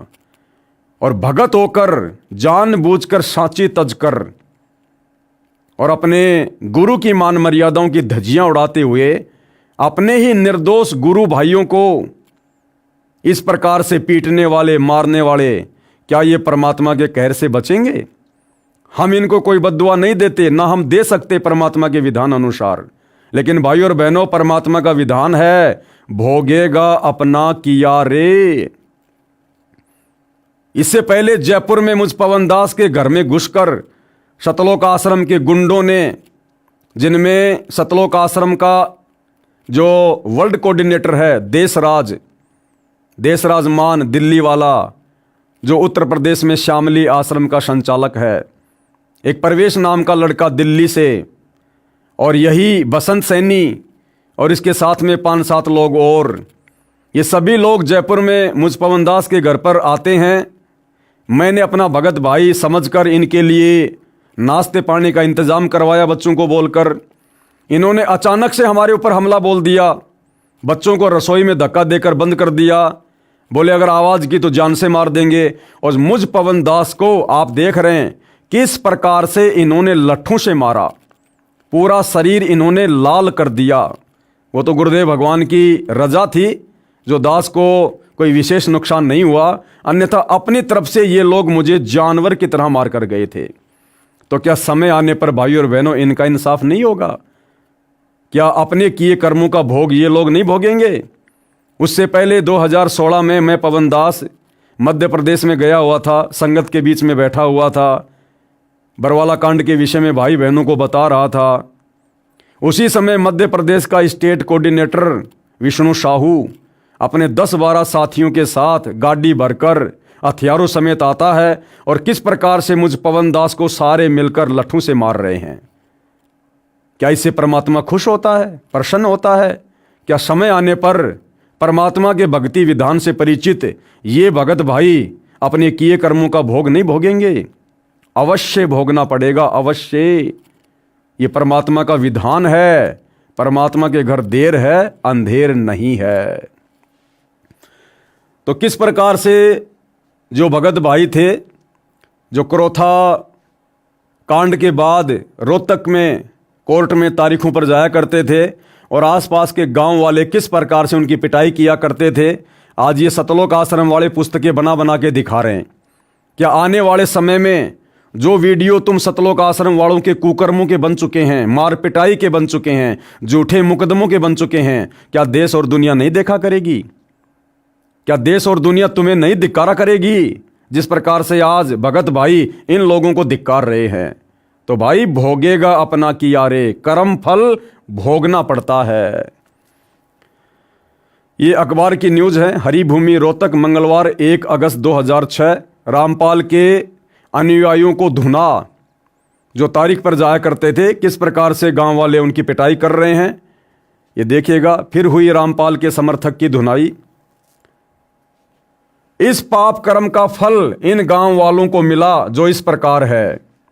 लेखक कह रहा है कि संत रामपाल जी के भक्तों को मारने का, पीटने का जो फल है, आगे चलकर उन बागपुर गांव वालों को भी भुगतना पड़ा, जो इस प्रकार है। दिनांक 4/11/2010 के दैनिक भास्कर समाचार पत्र में छपा कि गांव बागपुर में 1 वर्ष में 100 से ज्यादा जवान मौत हो चुकी हैं। किसी साधु संत तथा झाड़ फूक वाले के बताए अनुसार 7 दिन की भी 13वीं करके देख ली, फिर भी 7 दिन के अंदर अन्य युवक की मौत हो गई। पाप बढ़ जाने के कारण सर्व जंतर मंत्र असफल हो जाते हैं। तो भाई गांव वालों के पास में तो भक्ति नहीं थी, वो संत रामपाल जी के भगत नहीं थे, जिस कारण से उनके पाप कर्म जल्दी उजागर हो गए और उनका सर्वनाश हो गया। सतलोक आश्रम से जुड़े भक्तों के पास जो अपने ही गुरु भाई बहनों को लठों से मारते हैं, डंडों से मारते हैं, लात घूंसों से मारते हैं, हम सत्सेवकों पर झूठे मुकदमे लगाते हैं, हमें परेशान करते हैं। भाई तुम्हारे पास अभी थोड़ी भक्ति शेष है, क्योंकि तुम काफी समय से भक्ति कर रहे हो, लेकिन वर्तमान में मर्यादा किसी की नहीं है, सारे के सारे पंचर हो। और संत के भक्तों के साथ पंगा, यानी भक्ति का जल्दी सर्वनाश होना, बड़ा पंचर लगना, आने वाले समय में क्या होगा? हम तो यही प्रार्थना करेंगे कि परमात्मा तुम्हें सद्बुद्धि दे और आप सतलोक आश्रम वाले नाक रगड़ रगड़ के सतगुरु रामपाल जी से 2014 बरवाला कांड और उसके बाद से लेकर वर्तमान समय तक जो कुकर्म कर रहे हो, सारी संगत की मर्यादा तुड़वा चुके हो, माफी मांग लो, अन्यथा भाई और बहनों दुर्गति ज्यादा दूर नहीं है।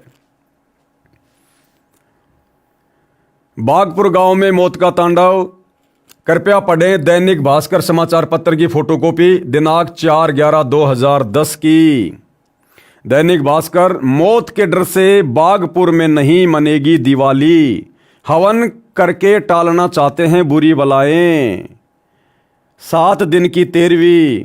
गांव के बुजुर्गों का कहना है कि पंचायत कर और सिद्ध महात्माओं से सलाह लेकर मृत्यु संस्कार के बाद 13 दिन की 13वीं को 7 दिन का भी करके देख चुके हैं, लेकिन कोई फायदा नहीं हो रहा है। 7 दिन पहले और कोई जवान मौत हो जाती है।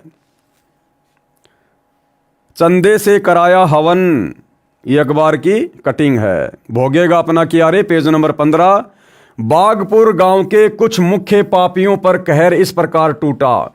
नंबर 1, पंडित विजेंद्र पुत्र प्रताप सिंह। नंबर 2, पंडित राजवीर पुत्र मनसाराम। पंडित कृष्ण पुत्र सुखलाल। ऊपर लिखित तीनों व्यक्तियों ने आर्य समाजियों द्वारा भ्रमित होकर पूर्ण परमात्मा के अवतार संत रामपाल जी महाराज के खिलाफ अभद्र शब्दों का प्रयोग करके भजन तथा रागनी बनाई तथा जगह जगह खड़े होकर लोगों को गा गा कर सुनाई तथा दुष्प्रचार किया। इन दुष्ट व्यक्तियों के लिए तो ये मनोरंजन था, लेकिन भक्तों की आत्मा इन्हें सुनकर बहुत रोती थी। इन अत्याचारियों पर काल का कहर इस प्रकार टूटा। आश्रम वाले कह रहे हैं कि उन गांव वालों ने रागनियां बना बनाकर मनोरंजन के मकसद से संत रामपाल जी के खिलाफ अभद्र शब्दों का प्रयोग करते हुए लोगों को सुना सुनाकर मनोरंजन बना लिया। उन लोगों के लिए तो वो मनोरंजन था, लेकिन भक्तों की आत्मा रोया करती थी। ठीक इसी प्रकार भाई और बहनों, वर्तमान में सतगुरु रामपाल जी की गैर हाजिरी में ये सतलोक आश्रम वाले, सतगुरु रामपाल जी के परिवार वाले इसी प्रकार से धर्म को धंधा बनाकर मनोरंजन कर रहे हैं।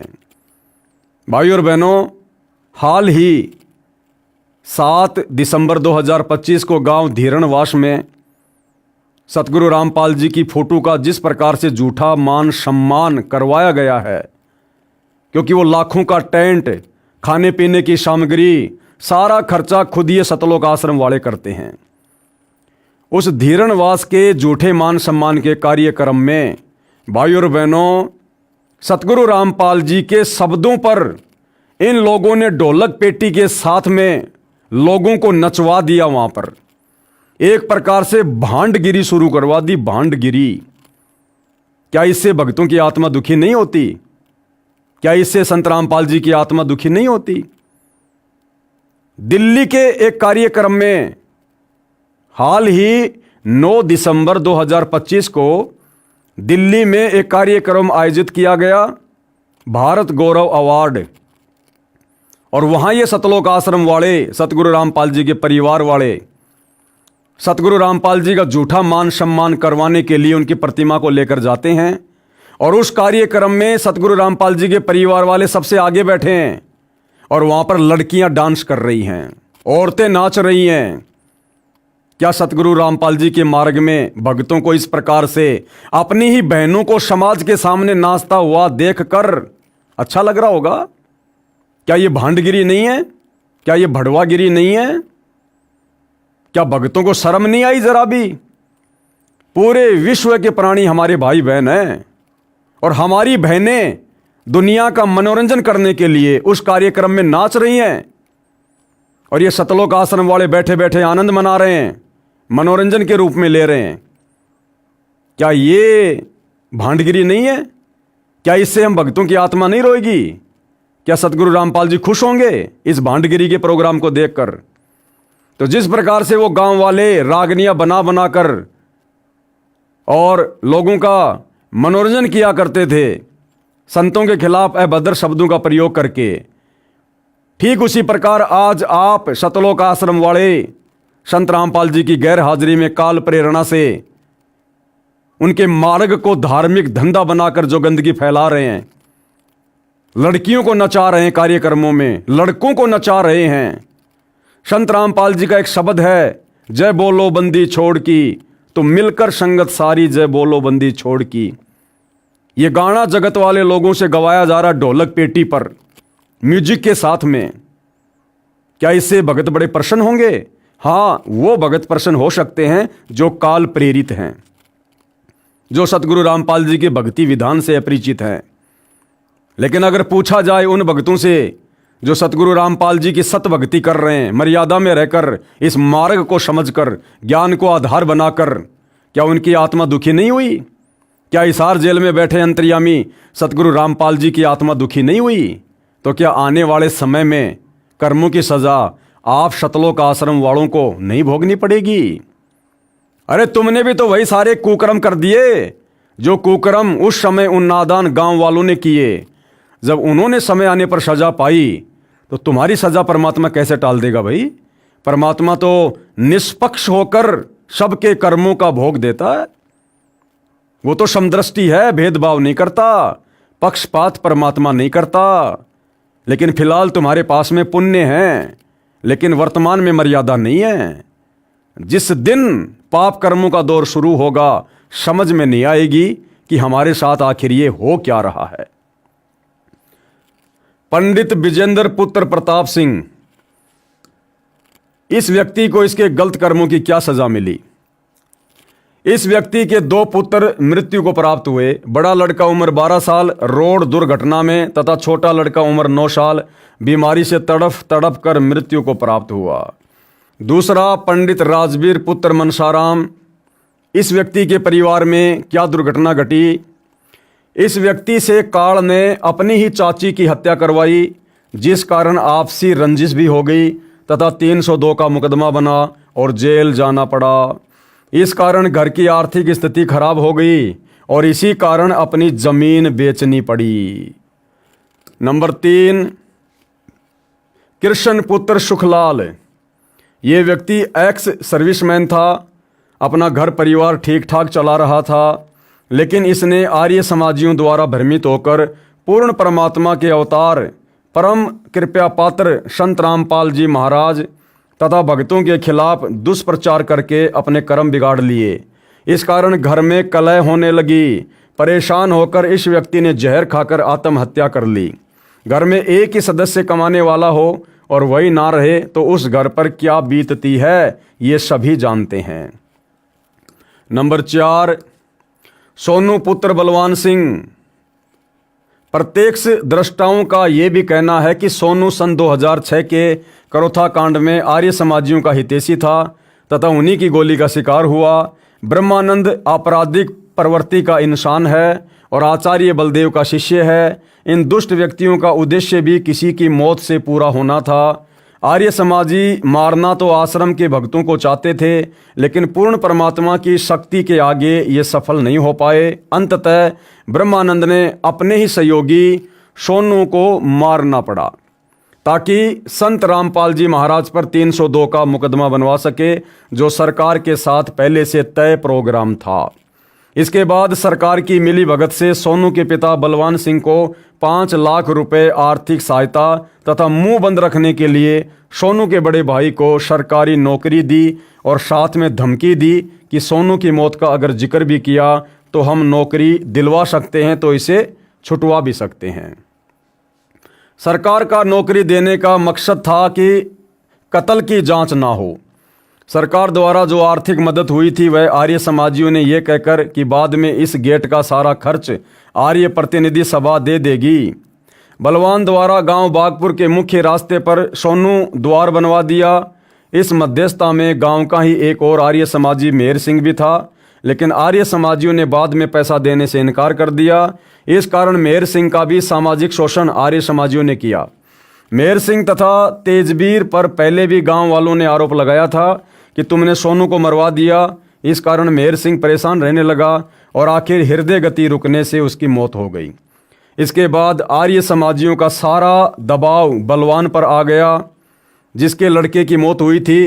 5 लाख रुपए मिले थे, कुछ पैसा गेट निर्माण पर लग गया। ऊपर से आर्य समाजियों का दबाव था कि यहाँ आदमियों की गाड़ियाँ भरकर लाओ, कल वहाँ जाओ। 12 मई सन 2013 वाले कांड में भी आर्य समाजियों ने बलवान पर दबाव बनाया कि यहाँ हथियारों तथा गुंडों पर बहुत खर्च हो रहा है, इसमें सहयोग करो। तात्पर्य है कि जो 5 लाख रुपए प्राप्त हुए थे आचार्यों ने सर्व खर्च करा दिए। इसी दबाव में बलवान भी परेशान रहने लगा। अंततः अप्रैल 2014 में उसका भी हृदय गति रुकने से देहांत हो गया। चांद सिंह पुत्र दीपचंद, इसके परिवार पर क्या कहर टूटा। ये व्यक्ति बलवान का छोटा भाई तथा सोनू का सगा चाचा था, जिसकी बीमारी से बहुत परेशान होकर मौत हुई तथा चांद का एक लड़का भी कैंसर से पीड़ित होकर काल का ग्रास बना। मेहर सिंह पुत्र बलवंत और जयपाल पुत्र लालचंद, इन व्यक्तियों के साथ क्या गुजरी।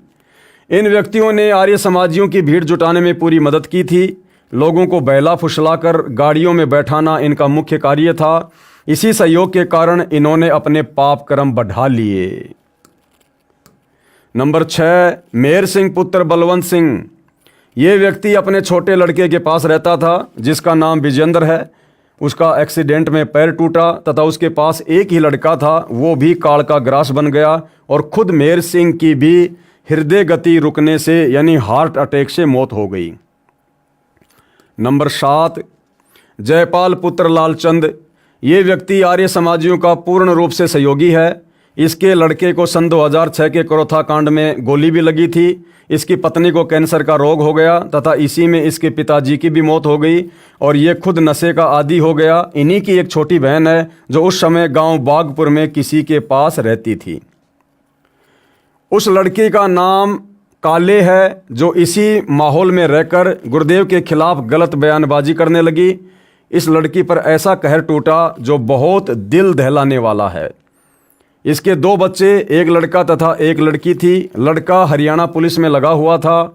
दोनों की ही रोड दुर्घटना में मृत्यु हो गई। इस लड़की का घरवाला पहले काल का ही ग्रास बन चुका था। अब यह लड़की परिवार के 4 सदस्यों में अकेली बची हुई थी। नंबर 9, नसीब पुत्र सतबीर सिंह। ये लड़का भी विरोध करने में अग्रणी था। ये भी पूर्ण परमात्मा के खिलाफ बोलता था।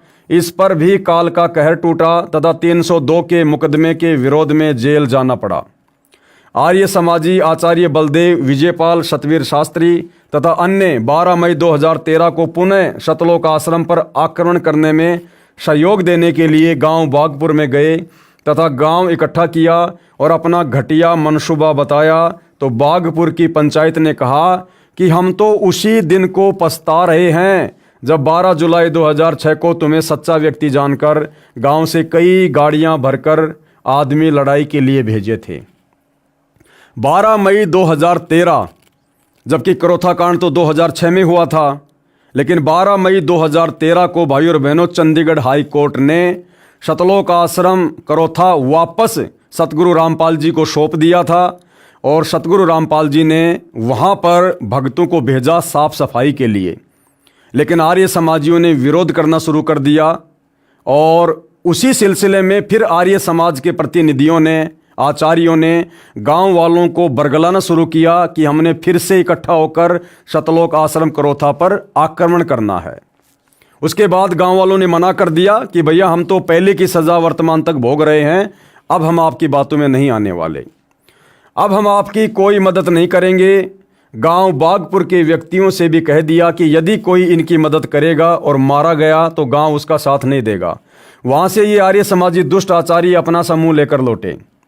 इसी गांव बागपुर में हो रहे कहर का सर्वे हाल लिखें तो एक अलग से पुस्तक बन जाए, इसलिए बुद्धिमान व्यक्ति को संकेत ही पर्याप्त होता है। तो भाइयों और बहनों, 2006 का करोथा कांड और उस करोथा कांड में संत को सताने में और संत के भक्तों को सताने में जिस प्रकार से लोगों ने अपनी अपनी भूमिका निभाई और आगे चलकर किस प्रकार से अपने कर्मों का फल भोगा, ये आप भाई बहनों से बिल्कुल भी छुपा हुआ नहीं है। इस पुस्तक के माध्यम से धीरे धीरे सार्वजनिक हो रहा है। ठीक इसी प्रकार भाइयों और बहनों, परमात्मा का विधान सर्व के ऊपर अटल है और सतलोक आश्रम मैनेजमेंट हरियाणा ने खुद सतगुरु रामपाल जी के परिवार ने, जो सन 2014 बरवाला कांड का मुख्य दोषी है, अन्यथा ये लोग बताते क्यों नहीं कि बरवाला कांड 2014 का दोषी कौन है। इन्होंने खुद ही मनमाने कार्य करके, परमात्मा के विधान को तोड़ के, अहंकार में चूर होकर राष्ट्रीय समाज सेवा समिति जैसा संगठन बनाकर संत रामपाल जी के बोले वाले भक्तों को काले कपड़े पहनाकर, कमांडो बनाकर, उनके हाथों में हथियार देकर, लठ देकर, पत्थर देकर, पेट्रोल बम देकर प्रशासन के सामने खड़ा कर दिया मरने और मारने के लिए, और झूठा आदेश बता दिया संत रामपाल जी का कि गुरुजी चंडीगढ़ की तारीख पर नहीं जाना चाहते हैं, इसलिए हमने किसी भी हाल में पुलिस को आश्रम के अंदर आने से रोकना है, और यदि आज किसी भगत की मौत हो गई तो वो सीधा सतलोक जाएगा।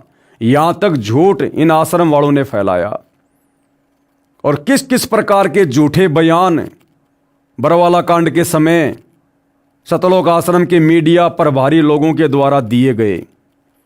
यदि आपको दास वो सारे बयान सुनाने लगे तो भाइयों और बहनों 1 घंटा बीत जाएगा। 1 घंटा कैसे बेहुदे बयान, बिना सिर पैर के इंटरव्यू इन लोगों ने बरवाला कांड के समय दिया।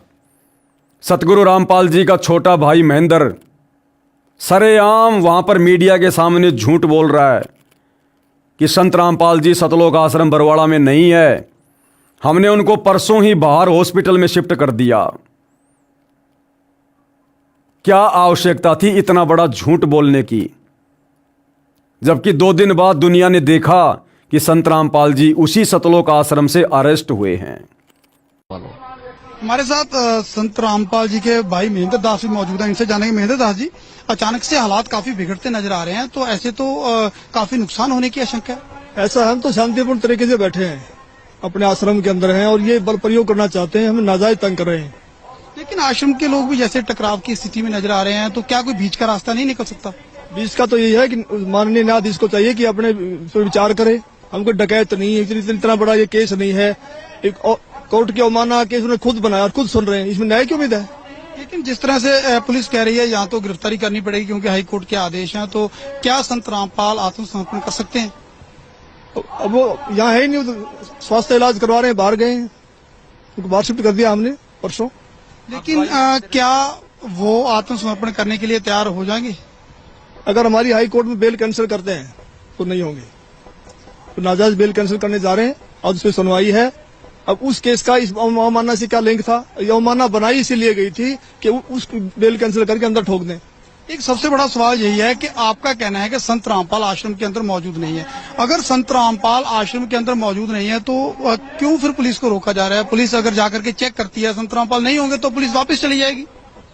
क्योंकि यहाँ कल एसडीएम ने और डीसी ने बताया, एसडीएम आदेश पड़ रहा था कि हमने इसको सील कर लिया है, नाजायज तरीके से सील करने के आदेश दिए, अपने आश्रम को नहीं छोड़े, आश्रम की सुरक्षा के लिए बैठे हैं अब हम। ठीक है, ओके। तो ये थे महेंद्र दास, संत रामपाल के भाई हैं और जो आश्रम के प्रवक्ता राज कपूर ने हमसे बात की। इनका कहना है कि आश्रम के लोग किसी भी हाल में पीछे नहीं हटेंगे, यानी कि अगर पुलिस आगे जाएगी तो इनका कहना है कि यह लोग अपनी जान तक देने के लिए तैयार हैं। यानी कि सीधा सीधा कह सकते हैं कि टकराव की स्थिति यहाँ पर पैदा हो चुकी है। अब देखना होगा कि ऐसे हालातों में आखिर इस मामले का निपटारा कैसे होगा, कैसे हाईकोर्ट के आदेश का पालन होगा और कैसे हो पाएगी संत रामपाल की गिरफ्तारी। कैमरामैन सुमित क्लियर के साथ नपिंदर सिंह ब्राड, एबीपी न्यूज बरवाला, हिसार। सतलोक आश्रम का एक अन्य मीडिया प्रभारी जिसका नाम है राज कपूर उर्फ प्रीतम सिंह, उसने बयान दिया कि आने वाली 17 तारीख तो क्या, उसके बाद भी हम सतगुरु रामपाल जी को किसी भी झूठे मुकदमे में कोर्ट में तारीख पर नहीं जाने देंगे। और अगर सतगुरु रामपाल जी खुद भी तारीख पर जाना चाहेंगे, शब्दों पर ध्यान देना भाई और बहनों, आप बालक नहीं हो। उसने कहा यदि सतगुरु रामपाल जी खुद भी तारीख पर जाना चाहेंगे तो हमारी लाशों के ऊपर से गुजरना पड़ेगा। रामपाल जी महाराज के खिलाफ प्रशासन ने यदि कानून की आड़ लेके, न्यायालय का भय दिखा के यदि कोई उन्हें फंसाने का प्रयास किया, उन्हें गिरफ्तार करने का बीमारी की हालत में प्रयास किया, तो हम अपनी जान देकर उसका विरोध करेंगे। और उसके बावजूद यदि संत रामपाल जी महाराज भी इस हालात में खुद न्यायालय जाना चाहें तो संत रामपाल जी महाराज को भी हमारी 1 लाख लोगों की लाशों के ऊपर से गुजरना पड़ेगा। ये आज हमने निर्णय लिया है सर। इसलिए किसी भी सूरत में 17 तारीख तो क्या, उससे आगे भी हम संत रामपाल जी महाराज को किसी भी झूठे मुकदमे में न्यायालय में उपस्थित नहीं होने देंगे जब तक हम जिंदा हैं। 1 लाख लोग, ये 25 लाख भारत के अन्य हिस्सों में रहते हैं, वो सब के सब मरना पसंद करेंगे अन्याय को सहन करने के बजाय। तो ये गुरु भगत हैं या गुरु द्रोही हैं? और इन्होंने ऐसा किया भाई और बहनों, बेचारे निर्दोष भक्तों को पुलिस के हाथों मरवा दिया। और उन हत्याओं का मुकदमा किसके सिर लगा? सतगुरु रामपाल जी के। आज पिछले 10 वर्षों से हिसार जेल में सजा कौन काट रहे हैं? सतगुरु रामपाल जी। और ये सारे के सारे नालायक व्यक्ति अपनी अपनी जमानत करवाकर आज उसी परम संत के नाम पर भोली भाली संगत की भक्ति विरुद्ध कार्य कर करके मर्यादा तोड़वा रहे हैं। तो भाई और बहनों, समय आने पर इन लोगों के साथ में क्या होगा ये भी छुपा हुआ नहीं है। आने वाले समय में लोगों को पुस्तकें लिखने पड़ेंगी, पुस्तकें, कि किन किन नालायक भक्तों ने, सतगुरु रामपाल जी के परिवार ने, उनके रिश्तेदारों ने, भाई बंधुओं ने संत जी के जेल में रहते सहते बाहर जो भक्ति विरुद्ध कर्म करके संगत की मर्यादा तुड़वाई, काल की गोद में बैठाया, आगे चलकर उन लोगों को क्या क्या कष्टों का सामना करना पड़ा, कैसी कैसी यातनाएं भोगनी पड़ी। आने वाली पीढ़ियां भी सावधान रहेंगी, सावधान, कि परमात्मा ऐसी गलती हम नादानों से कभी भूलकर ना हो जाए जो गलतियां इस काल ने आपके कलयुगी परिवार से करवा दी, इन बड़े बड़े भक्तों से करवा दी। तो भाई और बहनों, इतिहास बनेगा, इतिहास। तो आज की वीडियो में भाई और बहनों, पूज्य गुरुदेव भगवान के आशीर्वाद से केवल इतना ही। इस पुस्तक भोगेगा अपना किया के ऊपर वीडियो बनाने की श्रृंखला जारी है। कल हम फिर से इस पुस्तक पर वीडियो बनाएंगे, आप जियों के समक्ष आएंगे और बहुत सारी सच्चाई और बहुत सारी शिक्षा इस पुस्तक के माध्यम से हमें जानने और समझने को मिलेगी। और भविष्य में हम भी सतर्क रहेंगे कि जो गलतियां काल प्रेरणा से गुरुदेव के ज्ञान को आधार ना बनाकर गुरु को अपने जैसा मानुष मानकर हमारे ही भगत भाई बहनों ने की, सतलोक आश्रम वालों ने की, ऐसी गलतियां निकट भविष्य में हमसे कभी ना हो जाए तो हम सतर्क भी रहेंगे। और सतर्क रहेंगे तो मर्यादा टूटने से बचेगी, और मर्यादा टूटने से बचेगी तो हमारी भक्ति भी फलेगी और फूलेगी। तो भाई और बहनों, आज की वीडियो में केवल इतना ही। गुरुदेव भगवान हम सभी को आशीर्वाद दें, सद्बुद्धि दें और हमें सत भक्ति मार्ग पर मर्यादाओं के साथ आगे बढ़ने की प्रेरणा करें। बंदी छोड़ सतगुरु रामपाल जी भगवान की जय हो।